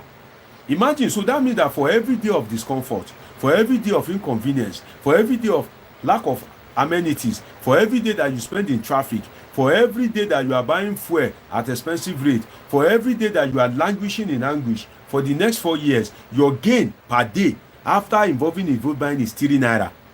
3 naira per day. That's your gain. 3 naira per day. And don't forget that they will give 5,000 naira in the metropolis. Let's get this analysis right. They will give 5,000 naira in the metropolis, right? But the truth is, beyond the metropolis, in the rural areas, they give as low as 1,000 naira. They give as low as 1,500 naira. So if you share it, that means that they are giving you kobo. Maybe it will now be 80 kobo per day. So you are receiving 80 kobo per day. Haven't sold your vote. Is there wisdom in that? And if you want to ask that, okay, how can we curb this vote buying? Political education. Political education is very important. When people know that, okay, when they sell their vote, they will suffer for it, then they will stop all this receiving vote buying. Don't forget that vote buying is a two-way thing. For every willing buyer, there's a willing seller, right? For every willing buyer, there's a willing seller. So vote buying is transactional. It is a buying and selling. So how can you be selling and buying your vote and you want development, right? No, you can't have development, because after vote buying, the politician will still go and spend millions at the election tribunal. The politician has spent millions to print vest, to pay for party agents. So when we reduce the cost of election, maybe these politicians will even begin to respect the citizen. If you don't give me garri before you win and I vote for you, if I hold you to account, won't you listen? But if you've given me garri, then it is transactional, right? So another form of vote buying, I've told you about the pre-election. Another one is the election vote buying. The election vote buying during election usually occur on election day, and that one is largely what? It is largely monetary, right? The one on election day is largely monetary because it is easy to move around with cash. And don't forget, in some areas, it is not only monetary during election day. In some areas, it is as cheap, it is as it is as sad as food. Yes, you heard me right, food. There are some areas that during election day, they would have arranged one woman to just be frying akara as if an elderly person has died. That person will just be giving people free akara, free dundun, free bread. They will just be sharing free pure water to people. And if you check it, that usually occur in areas whereby the stronghold of the political parties. For instance, if in this area now it is APC that owns this area, that it is the stronghold of APC, they may tell somebody to start frying akara and be giving it to everybody, and they won't meet much resistance because already most of the people there are APC. So you see that during election vote buying, that's why some of you need to always stay to the platform of political scientists so that you can be well informed about. So as cheap as some of these things are, as simple as some of them are to me, in fact, some of the things that I come here to teach people, are just some of the elementary fundamentals of political science. I've never come here to teach you about, a kind of like a PhD class. If I'm in a PhD class delivering lecture, the way I would deliver my lecture will be very different. What I will teach them will be very, very different. But here, what I just try to teach people, because I know that people don't even know these things, are the fundamentals. Maybe over time, when I know that, okay, my polythinkers, they've been on my platform for years, and I know that, they have moved beyond the fundamentals, then maybe I will go to, the master's level in political. But now what I'm saying, there's something that I say that, they are even so elementary, but most people don't know this thing. For instance, this issue of vote buying, right? Sometimes during election day, it is not even money. Shebi, it is when you carry money that EFCC will arrest you, right? Will EFCC arresting the woman frying akara? Will the police arrest the woman frying akara? No, but the woman will be frying delicious akara. Some people will even kill cow. Yes, you heard me right. They will kill cow and be serving food in takeaway. But like I said, that usually occurs in the stronghold of the political parties. If it's not your stronghold, if you kill cow, if there's balance of power, right? If there's balance of followers, political followers in that particular environment, the PDP, if APC is killing cow and giving people free food as a way of inducing them, maybe with Coke or Pepsi on election day, the PDP will either to go and buy, a cow, and be feeding people, on election day. So it will now be food for food. Or you will see that the PDP will do what? Will begin to report to the security agencies that they are trying to induce people. So food for vote, I think we can tag it like that. Food for vote usually occur in the stronghold of those political parties. So when you hear vote buying on election day, sometimes it is not just money alone. It is something as little, something as silly, something as nonsensical as just food that you will eat.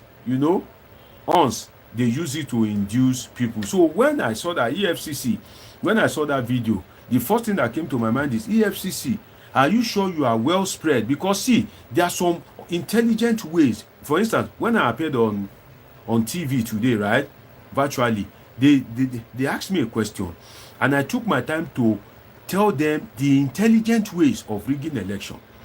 Very intelligent ways. So sometimes you don't need to change result sheet. Changing result sheet is a waste of time. You understand? It means you don't have people around you that are politically versed. If you have people around you that are politically versed, there are so many intelligent ways of rigging election. And one of the intelligent ways of rigging election is, for instance, if EFCC is if APC and PDP are perpetuating vote buying, but you go to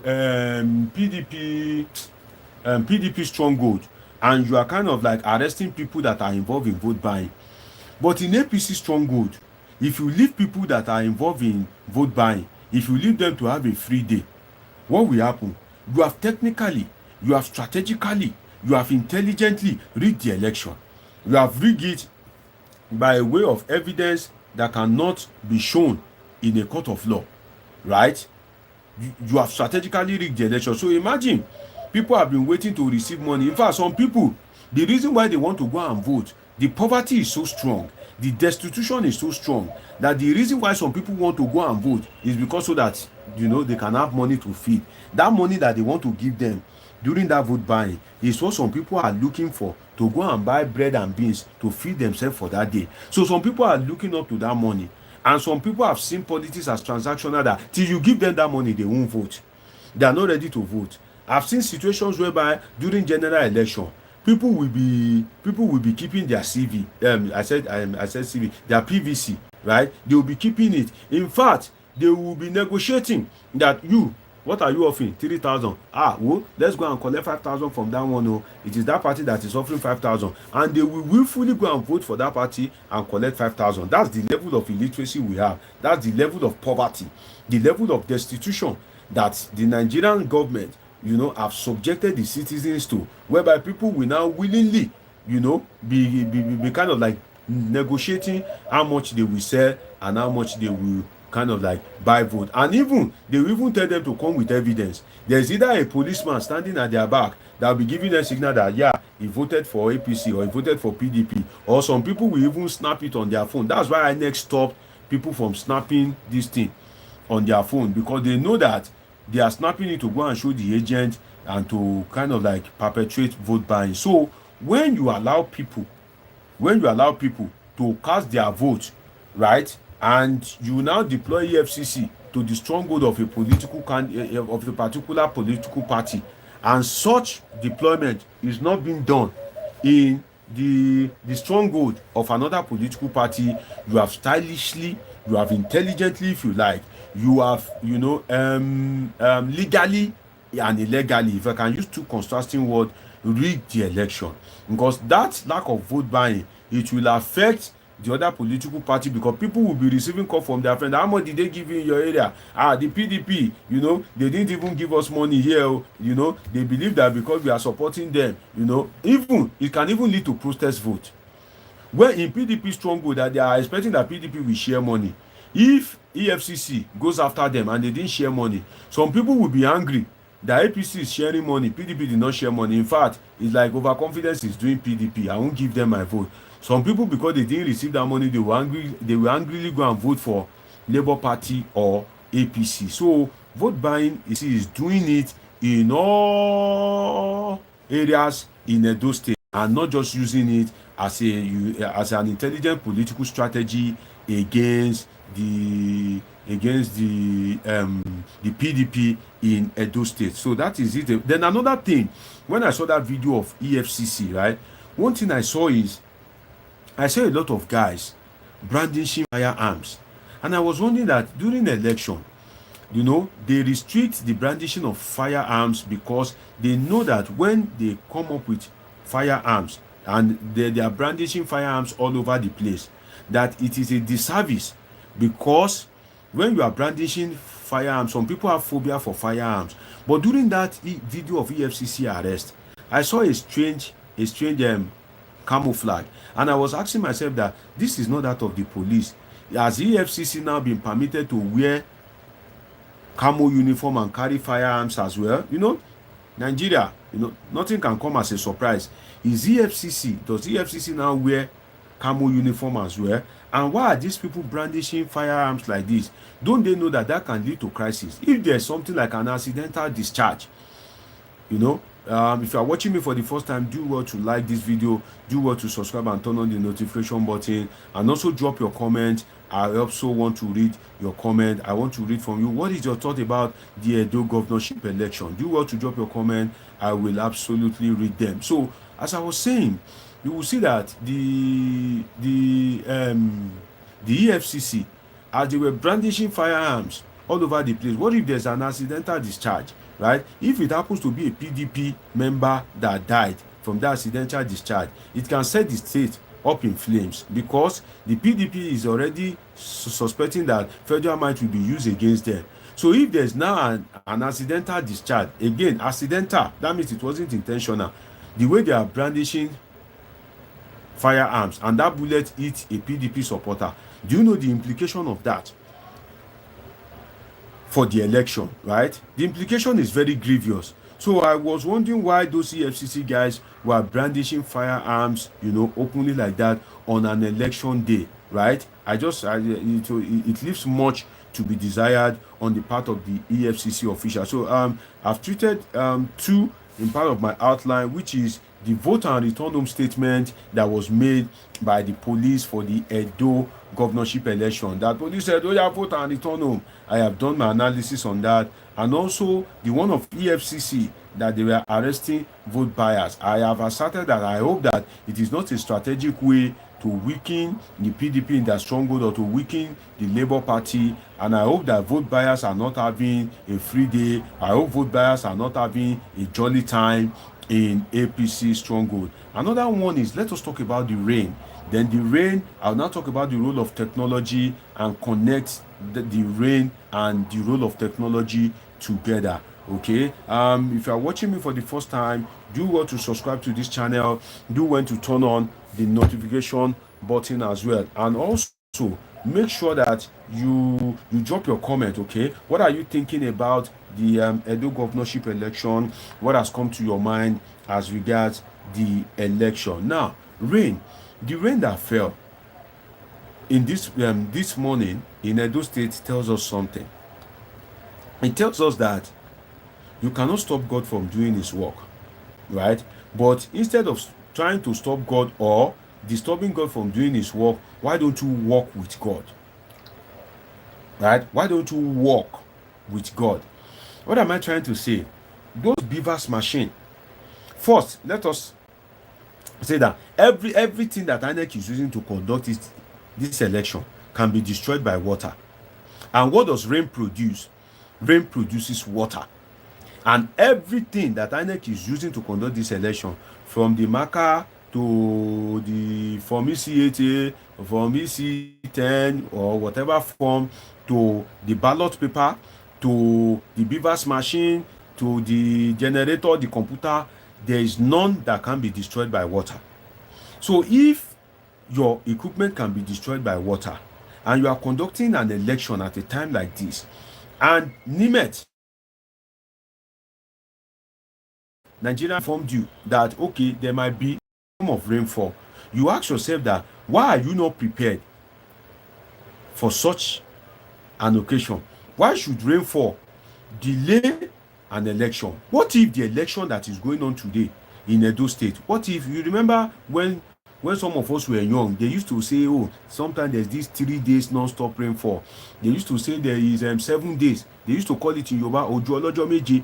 So if the rain is falling and refuse to stop, they'll say, if it goes on like that for 3 days, they'll say, Ojo Olojo Meta ni. That means 3 days non-stop rainfall. I've witnessed it while I was younger. I've witnessed it not once, not twice, not thrice. I've witnessed it repeatedly. I don't know whether that is still happening, or the sins of the world is so much now that God has decided to shorten the rain. So if as a political party, if as a political party you are subjecting yourself to an election, and fund is not the problem for INEC, why would rain ever disturb the electoral process? Why? Because can't you have this this thing that we used to wear in our on our phones, this all this Ziploc, something like a Ziploc bag, right? Why don't you prepare one that can function with the beavers machine? Why don't you have the one that can function with the beaver, whereby you just wear the beavers machine inside that Ziploc bag and you can still be able to operate it? So even if there are sprinkles of rain, even if there are raindrops, it will just drop on that protected, condom-like cover of the machine, whereby you can just easily clean with water, and the water will not get to the beavers machine, and that will not stop the beavers machine from working. What is stopping INEC, despite the billions of naira that was taken from the election? What is stopping INEC from from having such a device in Edo State? Wouldn't that have been helpful if INEC has gone to print such something like that Ziploc bag and put that beavers machine inside? Wouldn't that have been helpful? Imagine you are using the beavers machine and somebody just hits the table and the beavers machine fell inside water. Does that mean that is the end of voting in that particular place? Let us reason well as a country, right? This thing is not rocket science. Let us do the right thing. So why is there no Ziploc bag and rain that you don't, something that you don't have control over? Are you not supposed to prepare for something you don't have control over, right? You don't have control over the rain. It is God that have control over the rain. The rain will fall and stop at his own time. So if the rain is bound to fall at his own time and you are not God's PA and you don't have the phone number of God, you cannot easily contact God and say, God, today's election in Edo, oh yeah, please help us stop that rain.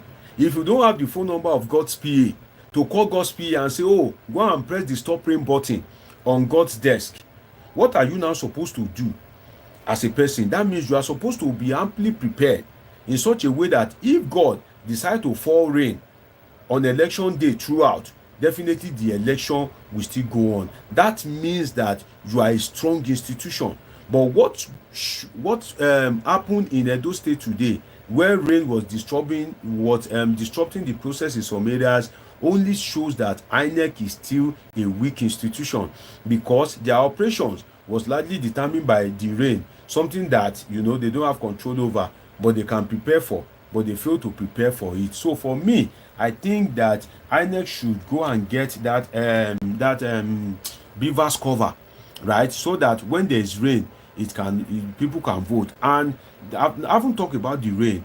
I said I will talk about rain, I'll talk about role of technology, then I will connect both, right? I will connect both. Rain, this is it. Rain, this is rain. Role of technology. So I've explained rain, I will explain the role of technology, then I'll now bring it together as rain and role of technology, right? I've talked about rain. Now I want to talk about role of technology, then I'll marry it together. It will now be rain and role of technology. So the real point is rain and role of technology, but I want to break it down for you. Now, what is role of technology? Imagine whereby, as you used to have this 737, 131, all these, fast code. Even if you don't have like a smartphone, right? You can easily dial on your phone, maybe all these 737, 131, all these codes, right? Maybe there's a 3 short code that you can dial on your phone, put in your national identification number after dialing that code. Let's imagine, let me formulate a code now. Let's say 000. So that means for you to vote, you just put on any phone. It doesn't even have to be your phone. It doesn't even have to be registered in your name. You can borrow your neighbor's phone, right? Because you are already putting in your NIN number, your national identification number. So imagine you type *000*, then you put in your NIN, and to vote for APC, you press maybe 100, that's 100. To vote for PDP, maybe the code is 200. To vote for Labour Party, maybe it is 300. SDP, maybe it is 400. And you put in your code *000*, your NIN number, then you now press 100 if you want to vote for APC, 200 if you want to vote for PDP, 300 if you want to vote for Labour Party. You click hash and send, and immediately you will receive a text message that thanks for casting your vote for the Edo gubernatorial election. Does that not make sense? Are we thinking together, my polythinkers? Does that not make sense? So you imagine why INEC cannot come up with this simple thing. And I'll tell you some of the reasons why. That INEC as it is, if you go there now, you may not find more than maybe 1 or 2 political scientists there. So you employ people that are doing physics, that studied physics, that studied chemistry, that studied elect, that studied microbiology to come and be conducting election. And you won't even train them. You won't give them appropriate training. So they will just be doing it the old way, the 1830 way, whereas the world has moved ahead. So if the election, you can vote from your phone, even if rain decides to fall, from now till next month, the Edo election will be won and lost fairly and squarely. So that's why I said role of technology, right? The role of technology to make life convenient for man. The role of technology is to make life comfortable for human beings. So if you fail to use technology, technology will not just come and serve you. No, you have to use technology before technology. For instance, you have phone with you, right? If you want to speak to somebody, you have to dial that number. It's when you dial that number that phone will connect. So even technology is subjected to the command of human beings. Human beings is still the boss of technology, because it is the command that you give to technology that technology will obey. If you start your car and you accelerate, that means you are giving that car the command to speed. If that car is speeding and is not speeding up to expectation and you accelerate more, that means you are telling that car to move faster. That car will obey. When you press brake, you are telling that car to stop. That car will stop, right? So technology itself needs human being. Technology, as much as it makes our life convenient, is still subject to the dictate of human being, because it is what human being tells that technology that technology will obey. So why won't INEC embrace technology in our voting in such a way that you can vote from anybody's phone? Just press the code to vote, put in your name, right? Put in your name, and even itself, it can be your voter's card. You know, there can be a number in your voter's card. Maybe it is that number that you will put after putting in the code, right? And press the code for each political party. Then press enter. Immediately you have cast your vote, right? Why is that not happening in this instance? That people have to wait for rain. What if the rain eventually leads to thunderstorm? Okay, let's imagine that the rain that fell today in Edo State, what if it is the rain that fell in Borno, that the whole state, or a larger part of the state went on in, was consumed by flood? So what if today it is Edo State's turn to receive the kind of rain that fell in Borno, that all the houses were submerged with water? What would have happened? That means the money that INEC used to print the ballot paper, the money that they used to provide the ink, all the ballot box would have been destroyed by water. Is there any intelligence in that? If you are watching me for the first time, this is Politics with Dr. Omosoladeji, a political scientist. So do well to subscribe and turn on the notification button so you can see the role of technology. But when INEC failed to embrace the technology for reason best known to them, it would have been very interesting. Maybe that would have taught INEC a lesson. If the rain that fell in Borno, that destroyed Borno, if that rain, had fallen in Edo State today, and the election was not able to hold, then maybe INEC will begin to think, if the same rain decide to fall on Ondo State during the upcoming election in November, maybe INEC would have learned some very crucial lessons as regards embracing technology. Imagine if there is a portal.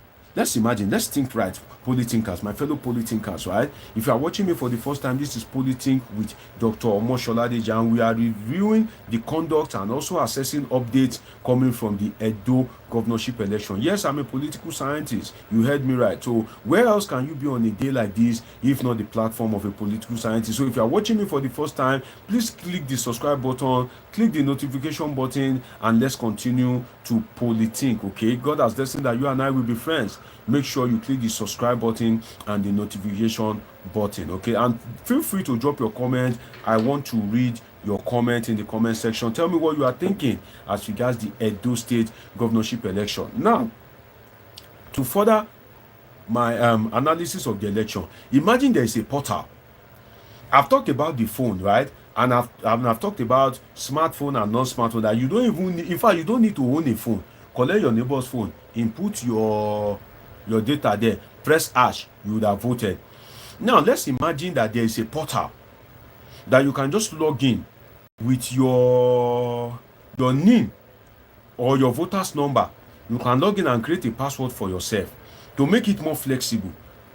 Here, what I want to say about voting flexibility. Let's say the election has started since 5 days ago, that INEC says this election will be conducted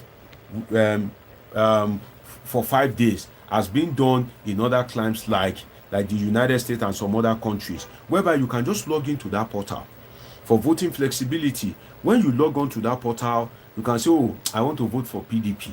You vote for PDP. Maybe tomorrow, you are now thinking that, I think I voted wrongly. Oh, this PDP guy, this guy, I notice he go deliver. Now I'm convinced it is APC.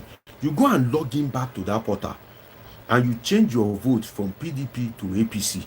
Maybe you wake up in the evening, or maybe somebody annoy you and you think, no, I think it is Olumide Akpata Oludi of Labour Party. That you can still go back to go and change your decision, in that portal. Your decision only remains final at when the deadline clicks. Let's say maybe 12 midnight of the day of the deadline, that the portal would have been open for 5 days, and on the day of the deadline, right, whatever is your vote at that point in time is what will automatically count. And INEC has a system. In fact, the political parties can be monitoring it, that immediately you cast your vote, it will read at the office of the political party and that of INEC that, okay, PDP now has 100 votes, APC has 87 votes, Labour Party has 67 votes. Apologies. So it gives them like a real time view of the result.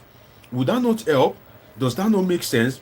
That as a political party, the election is to go on for 5 days, and people are logging in to their portal to cast their vote, and you are getting the result real time. That, as of today, PDP is leading. But now APC seems to be racing up to PDP, and now I think APC seems to be winning. Imagine if we have that kind of portal, electronic voting, and the result is being transmitted immediately. For instance, the way you people are viewing me now, according to my record here, I have 34 people watching me, right? You guys are watching me from different locations around the world, but I'm getting the result real time. Now I have 39 people watching me. I'm getting the result real time. As you are clicking on my video to watch me, YouTube is notifying me real time. Now it was 5 likes that I had before. Somebody that God will help me to bless has blessed me with a like. Now I have 6 likes. See, what am I trying to say? I'm getting the result real time, right? As you guys are doing it, I'm getting it right here. Why can't we have that electronic transmission? Now I have 46 viewers, right? The numbers are increasing. As the numbers are increasing, I'm getting the feedback here. If the numbers goes the other way, I'll be getting the feedback here. Why can't INEC have electronic voting in such a way that as people are casting their vote, as they are voting, as they are thumbprinting, the result will be coming real time? In fact, the political parties don't need to have agents in INEC office. All of you sit down in your office. Just sit down in your office, right? Because why? You are getting the result real time. Would that not make sense? Would that not make sense at all? Right? Must see it that when you cast your vote, you will now carry paper, carry it to the ward level. From there, they will now transport paper. Be carrying paper as if they are carrying gold. They will now be transporting it to the state headquarters of INEC. And for you cast your vote today, Saturday. Sometimes before you know who eventually win the election, it will be Sunday evening or Sunday midnight. In this modern age and time, that you would have cast your vote maybe 12 noon on a day like this, you now have to wait till Sunday midnight before you get to know who eventually wins the election. Because why? Some of those states, they need to first of all carry the sheet of paper. The result, they will carry it in a sheet of paper, carry it on boat. They will carry the sheet of paper like a newborn baby, carry it on boat. From boat, they will come down, they will enter Okada. From Okada, they will now enter motor before they now get to the city, the metropolis. By so doing, you've left a kind of like gap for non-state actors to take over, right? What if they are carrying the result on the water and the boat capsized and all of them died, and that result melted into the water? What would be the fate? What would be the fate of Nigerian people? So you see that the rain that fell in Edo State today is just a lesson. But the problem is Nigerian leaders, they don't learn, or they know the right thing to do. They don't want to do it because they won't profit from it, right? Maybe that is what is happening, because I don't want to believe that they don't know the right thing to do. in this election and in other elections in Nigeria. If you are watching me for the first time, please take a moment to subscribe and turn on the notification button. I don't want to believe that they don't know what to do. They know what to do, but they just don't want to do it. That's what I believe. They know what to do, but they don't want to do it. So if they do the right thing, what do you think would have happened? We would have had a seamless transition. If rain fall from now till next year, it doesn't affect anybody. You know, it doesn't take away anything from anybody, right? You will see that the electoral process would have gone smoothly. People will just be logging onto the portal and you'll be getting real life results. So even at the end of the election, by 12 noon on the close of election, or on the day that election will close, by that 12 noon, everybody already know the result because the result is being transmitted real time. It's being transmitted real time, so you don't need to be present at INEC office. No, like now I have 38 people watching me. As people are joining, I'm getting the result here real time. So if people are voting through electronic portal, through their phone, and PDP is getting the result in their office, APC is getting the result in their office, and maybe the result, the election is to hold for 5 days. Yes, if the election is to hold for 5 days, and on the 5th day, the deadline hour, the bell rings, boom, and the portal closes immediately. Because you are already knowing, you are already seeing your result real time. What will happen? What will happen is automatic. You either go home crying or you come out rejoicing. So you won't see any political candidate at INEC office. So even if you, a political talk or a militant, you want to go and bomb INEC office, you have not bombed the server. All the things that they are using, you know, it is coming from the cloud. It is transmitted electronically. So if you go and bomb INEC office, it doesn't mean anything. It won't affect anything. Why don't we have that? You know, so that's why I said I will speak about rain and the role of technology. You can see that, you know, if you are following my analysis now, I've matched it.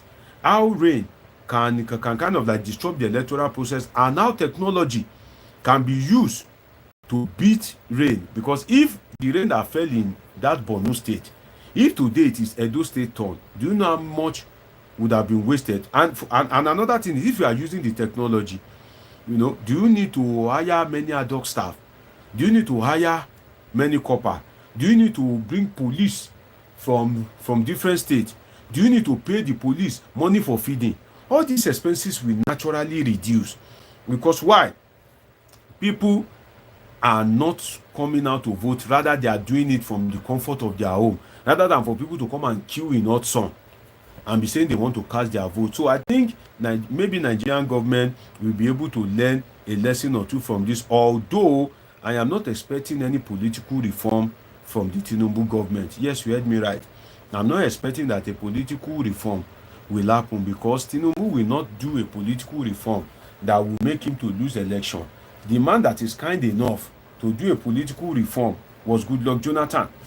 And Tinubu will not be as nice as Goodluck Jonathan to now implement a political reform. You know, you people that call yourself obedient, that know how to read and write, that you believe you are cosmopolitan. If Tinubu kind of like embrace technology, the technological mode of voting, so you obedient will not go out be logging into one portal and just be voting obi. You now be using your phone to dial one code and you'll be voting obi. No, you know, come out and queue in the hot sun. So you can see that there is greed on the part of politicians, and that's why Goodluck Jonathan is still being applauded to today for what he did during his own election period, when he says his ambition does not worth the blood of any Nigerian. If you are watching me for the first time, do want to subscribe, do want to turn on the notification button. We are doing a review and kind of like analyzing the updates coming from the Edo State as regards the governorship election, right? And you are on with a political scientist. I am Dr. Omosholadeji with a PhD in political science. I am a political scientist. So where else can you be on a day like this if not to sit and learn from a political scientist platform, okay? And I've talked about police statement telling people to vote and return home. I've talked about EFCC arresting of vote buyers. I've done some in-depth analysis of that. Now I've spoke about rain. I've spoke about the role of technology, and I fulfill my promise by merging it together, which I call rain and the role of technology. So now I want to move into what I call fight your battle, right? So if you are watching me for the first time, do well to like this video. Somebody just gave me a like. God bless you for that like. I absolutely appreciate you.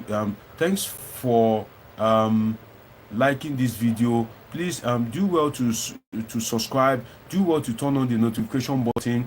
Then why I've not been having people, talking in the comment section, I want you guys to polythink, right? Get your biros ready, get your spare phones ready. I want to call in the number that you can call me on to contribute. Tell me your perspective. What are you thinking as regards the Edo State governorship election? What has come through your mind? What is making you angry? What is making you feel impressed? What are you hearing as regards the Edo State governorship election? Who do you think will win the Edo State governorship election? And if you are watching me and you are an Edo State indigene, drop it in the comment section. I want to hear from you.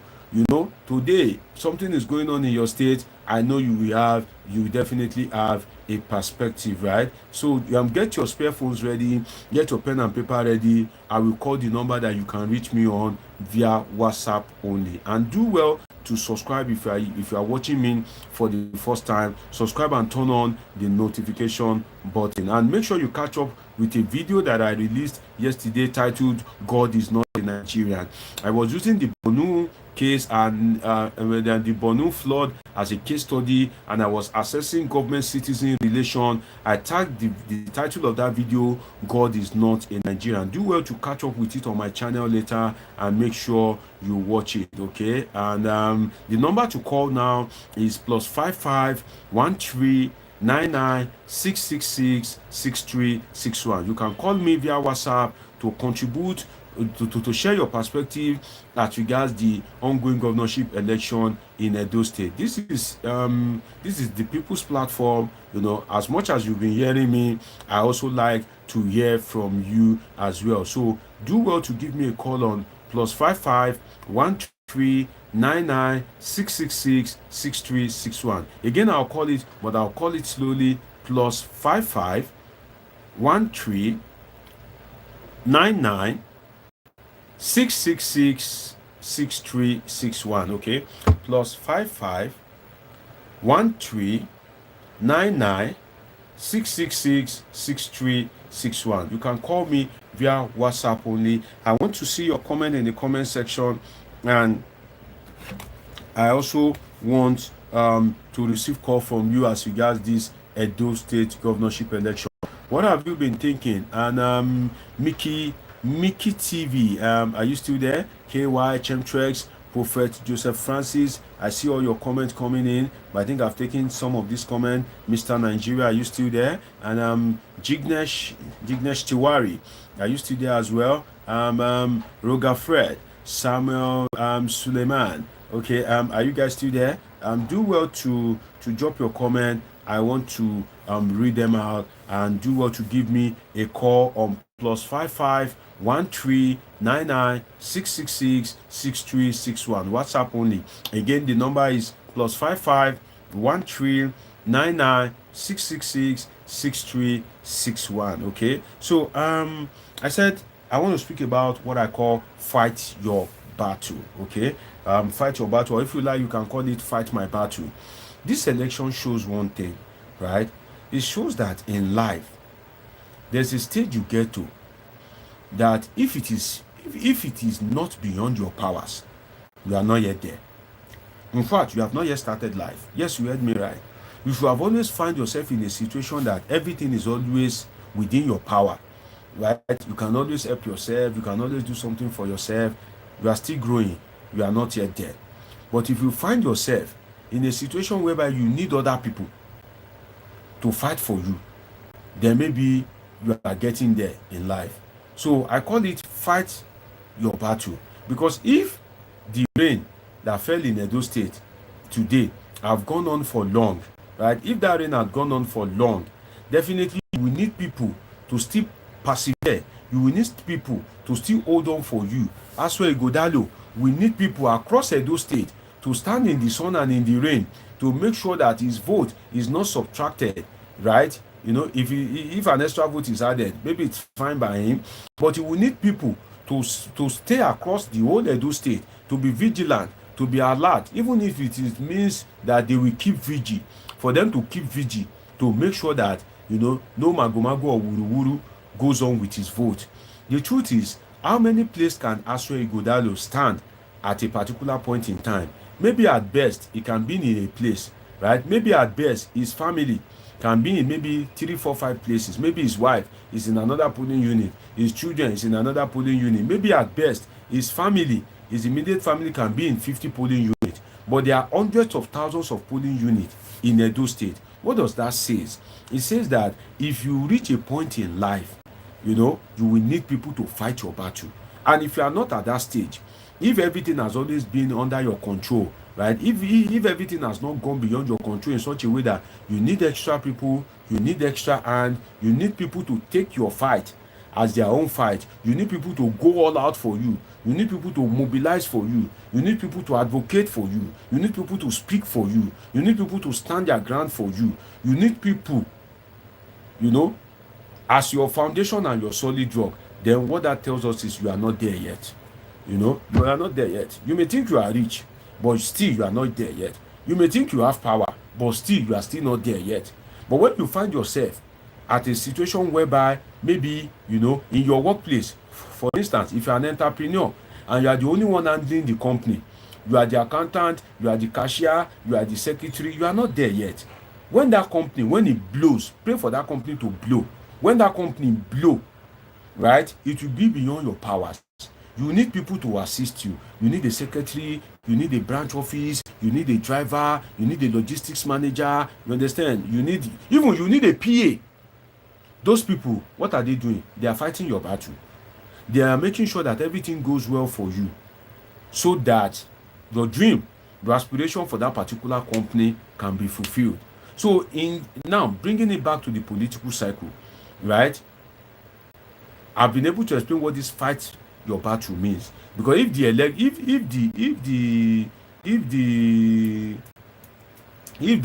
rain just stop in Edo State right now, definitely those people still have to wait. And don't forget that some of these people, they have so many important things to do. Some of them, they've left their wife, they've left their children to fight the battle of Asue Ighodalo, to fight the battle of Monday Okpebolo, to fight the battle of Olumide Akpata. And that's why it is always painful when these politicians find themselves in political office and fail to perform, right? You are the aim of affairs, but it is people that fought your battle before you get there. It is people that made it possible for you to occupy that position, because politics is an all-inclusive sport. Politics is an all-commerce affairs. So if people have not fought your battle, you wouldn't have occupied that position. So when you now win the election and you now begin to do things that will not bring succor to the people that fought your battle, you can imagine how judgment day will be for politicians, right? So that is what fight your battle. It means that when you get to some certain stage in life, you need people that can fight for you. You need people that can watch your back when you are not there. But if you have not gotten to that stage in life, that means you've not even started life. Because why? You are not there yet. It's either you are an entrepreneur and you are the only one doing the things all alone, or maybe you have a company, you are an electrician, and maybe you have just two apprentices with you. You are not there yet. When you are there, you have thousands of workers. You have people fighting for you every day. In fact, when you are there yet, you may decide that you don't want to do anything apart from voting today. Monday Okpebolo, Olumide Akpata, and Asue Ighodalo of the PDP can decide to sit down and say, I don't want to. In fact, maybe they are chilling on a bottle of wine right now, and at the end of the day, they will be the one to be declared governor. But the people that are really doing the work, they are on the field doing what? Fighting their battle. So always put it in prayer that, oh God, push me to a stage whereby people will fight my battle. Because it is when people begin to fight your battle that you are there yet. For instance, me now, I'm not there yet on this my YouTube channel. Let me use myself as an example.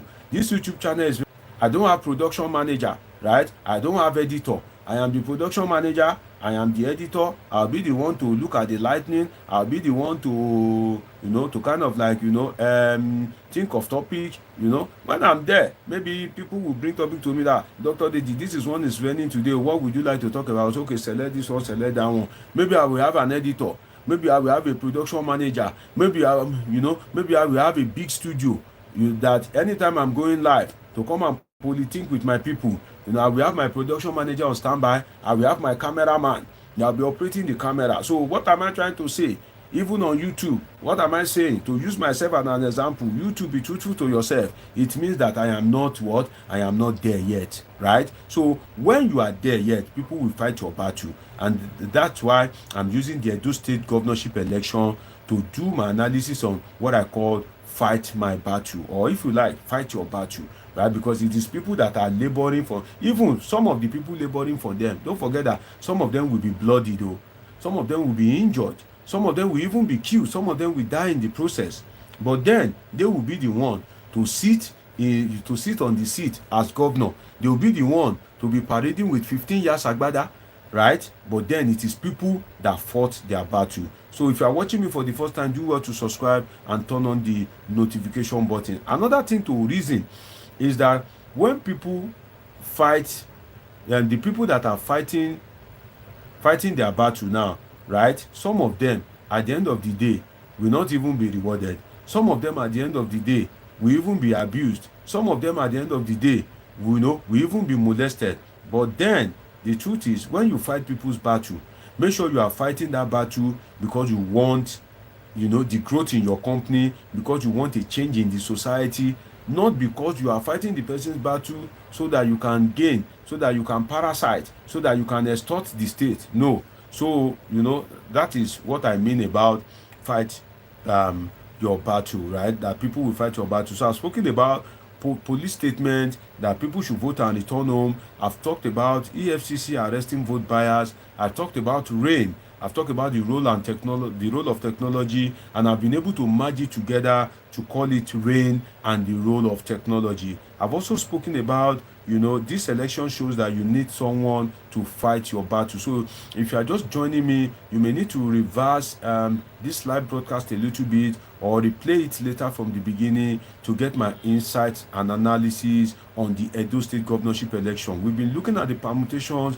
looking at the update, looking at the happenings, and I remain my humble self, Dr. Omoshola Deji, your favorite political scientist. Yes, where else can you be on a day like this rather than to be on the platform of a political scientist whereby they'll be giving you expert perspective, expert updates on happenings in the Edo State governorship election. And that's what we've been doing for over 2 hours now. We've been politinking. So if you are watching me for the first time, do well to subscribe, do well to turn on the notification button, do well to hit the like button, and let's continue to politiink together. Okay, now the last point on my note is the deployment of security agencies, right? So when I heard that 52,000, 32,000, 1 billion, this, that, all these trade figures that we had during the election, I just hope that the security agencies were evenly distributed. I hope that they were not they didn't militarize the stronghold of PDP, they didn't militarize the stronghold of Labour Party and leave people in APC stronghold to be having a kind of like free day. Now, the military or the police can be used in two ways. They can be used in the APC stronghold to make sure that voters are harassed and everybody is voting for APC and APC is having a kind of like free day. Or they can be sent to PDP stronghold, right, to kind of like be intimidating and harassing,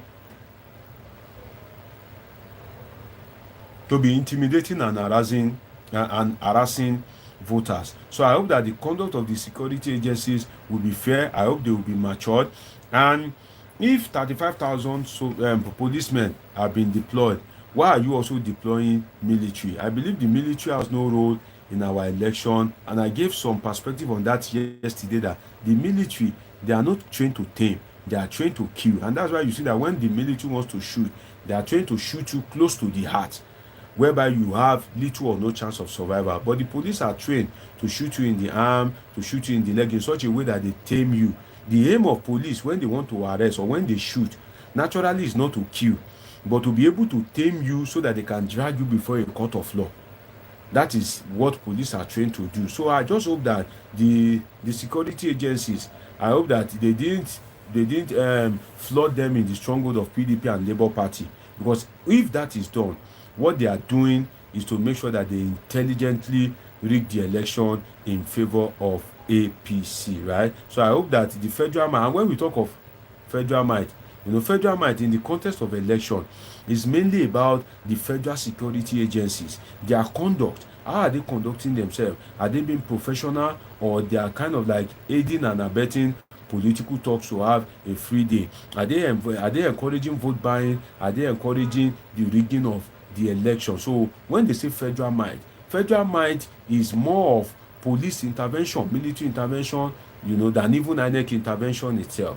So I hope that the police will try as much as possible to be of good conduct, so that Edo people can truly have an election that they can call their own, and they can truly say that, oh, this is the people that we voted into power. And trust me, when you know that it's the people that truly voted you into power, and it is not the judiciary that elect you to come and be governor, definitely you will serve the people, because you know that you are coming back to them, right? So definitely you have no choice than to serve the people. But if it is the police that muzzle you into power, your allegiance will be with that police, and you won't give a damn about the people, because whether the people like it or not, during your second term, you'll be banking on that police to still muzzle you into power. If it is the judiciary that gave you a free mandate, that you are number 4 in the election, and before you know it, they make you number 1, your loyalty will be to the judiciary, because your power didn't emanate from people, it emanated from the judiciary. And that's why I've been advocating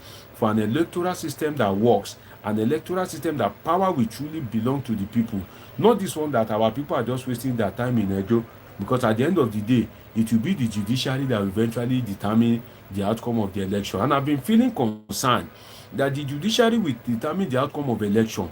Okay, the judiciary is determining it, but now the judiciary is even determining how Nigeria will be governed, because the local government autonomy judgment that was given, right, what the Supreme Court says contradicts the dictate of the Constitution.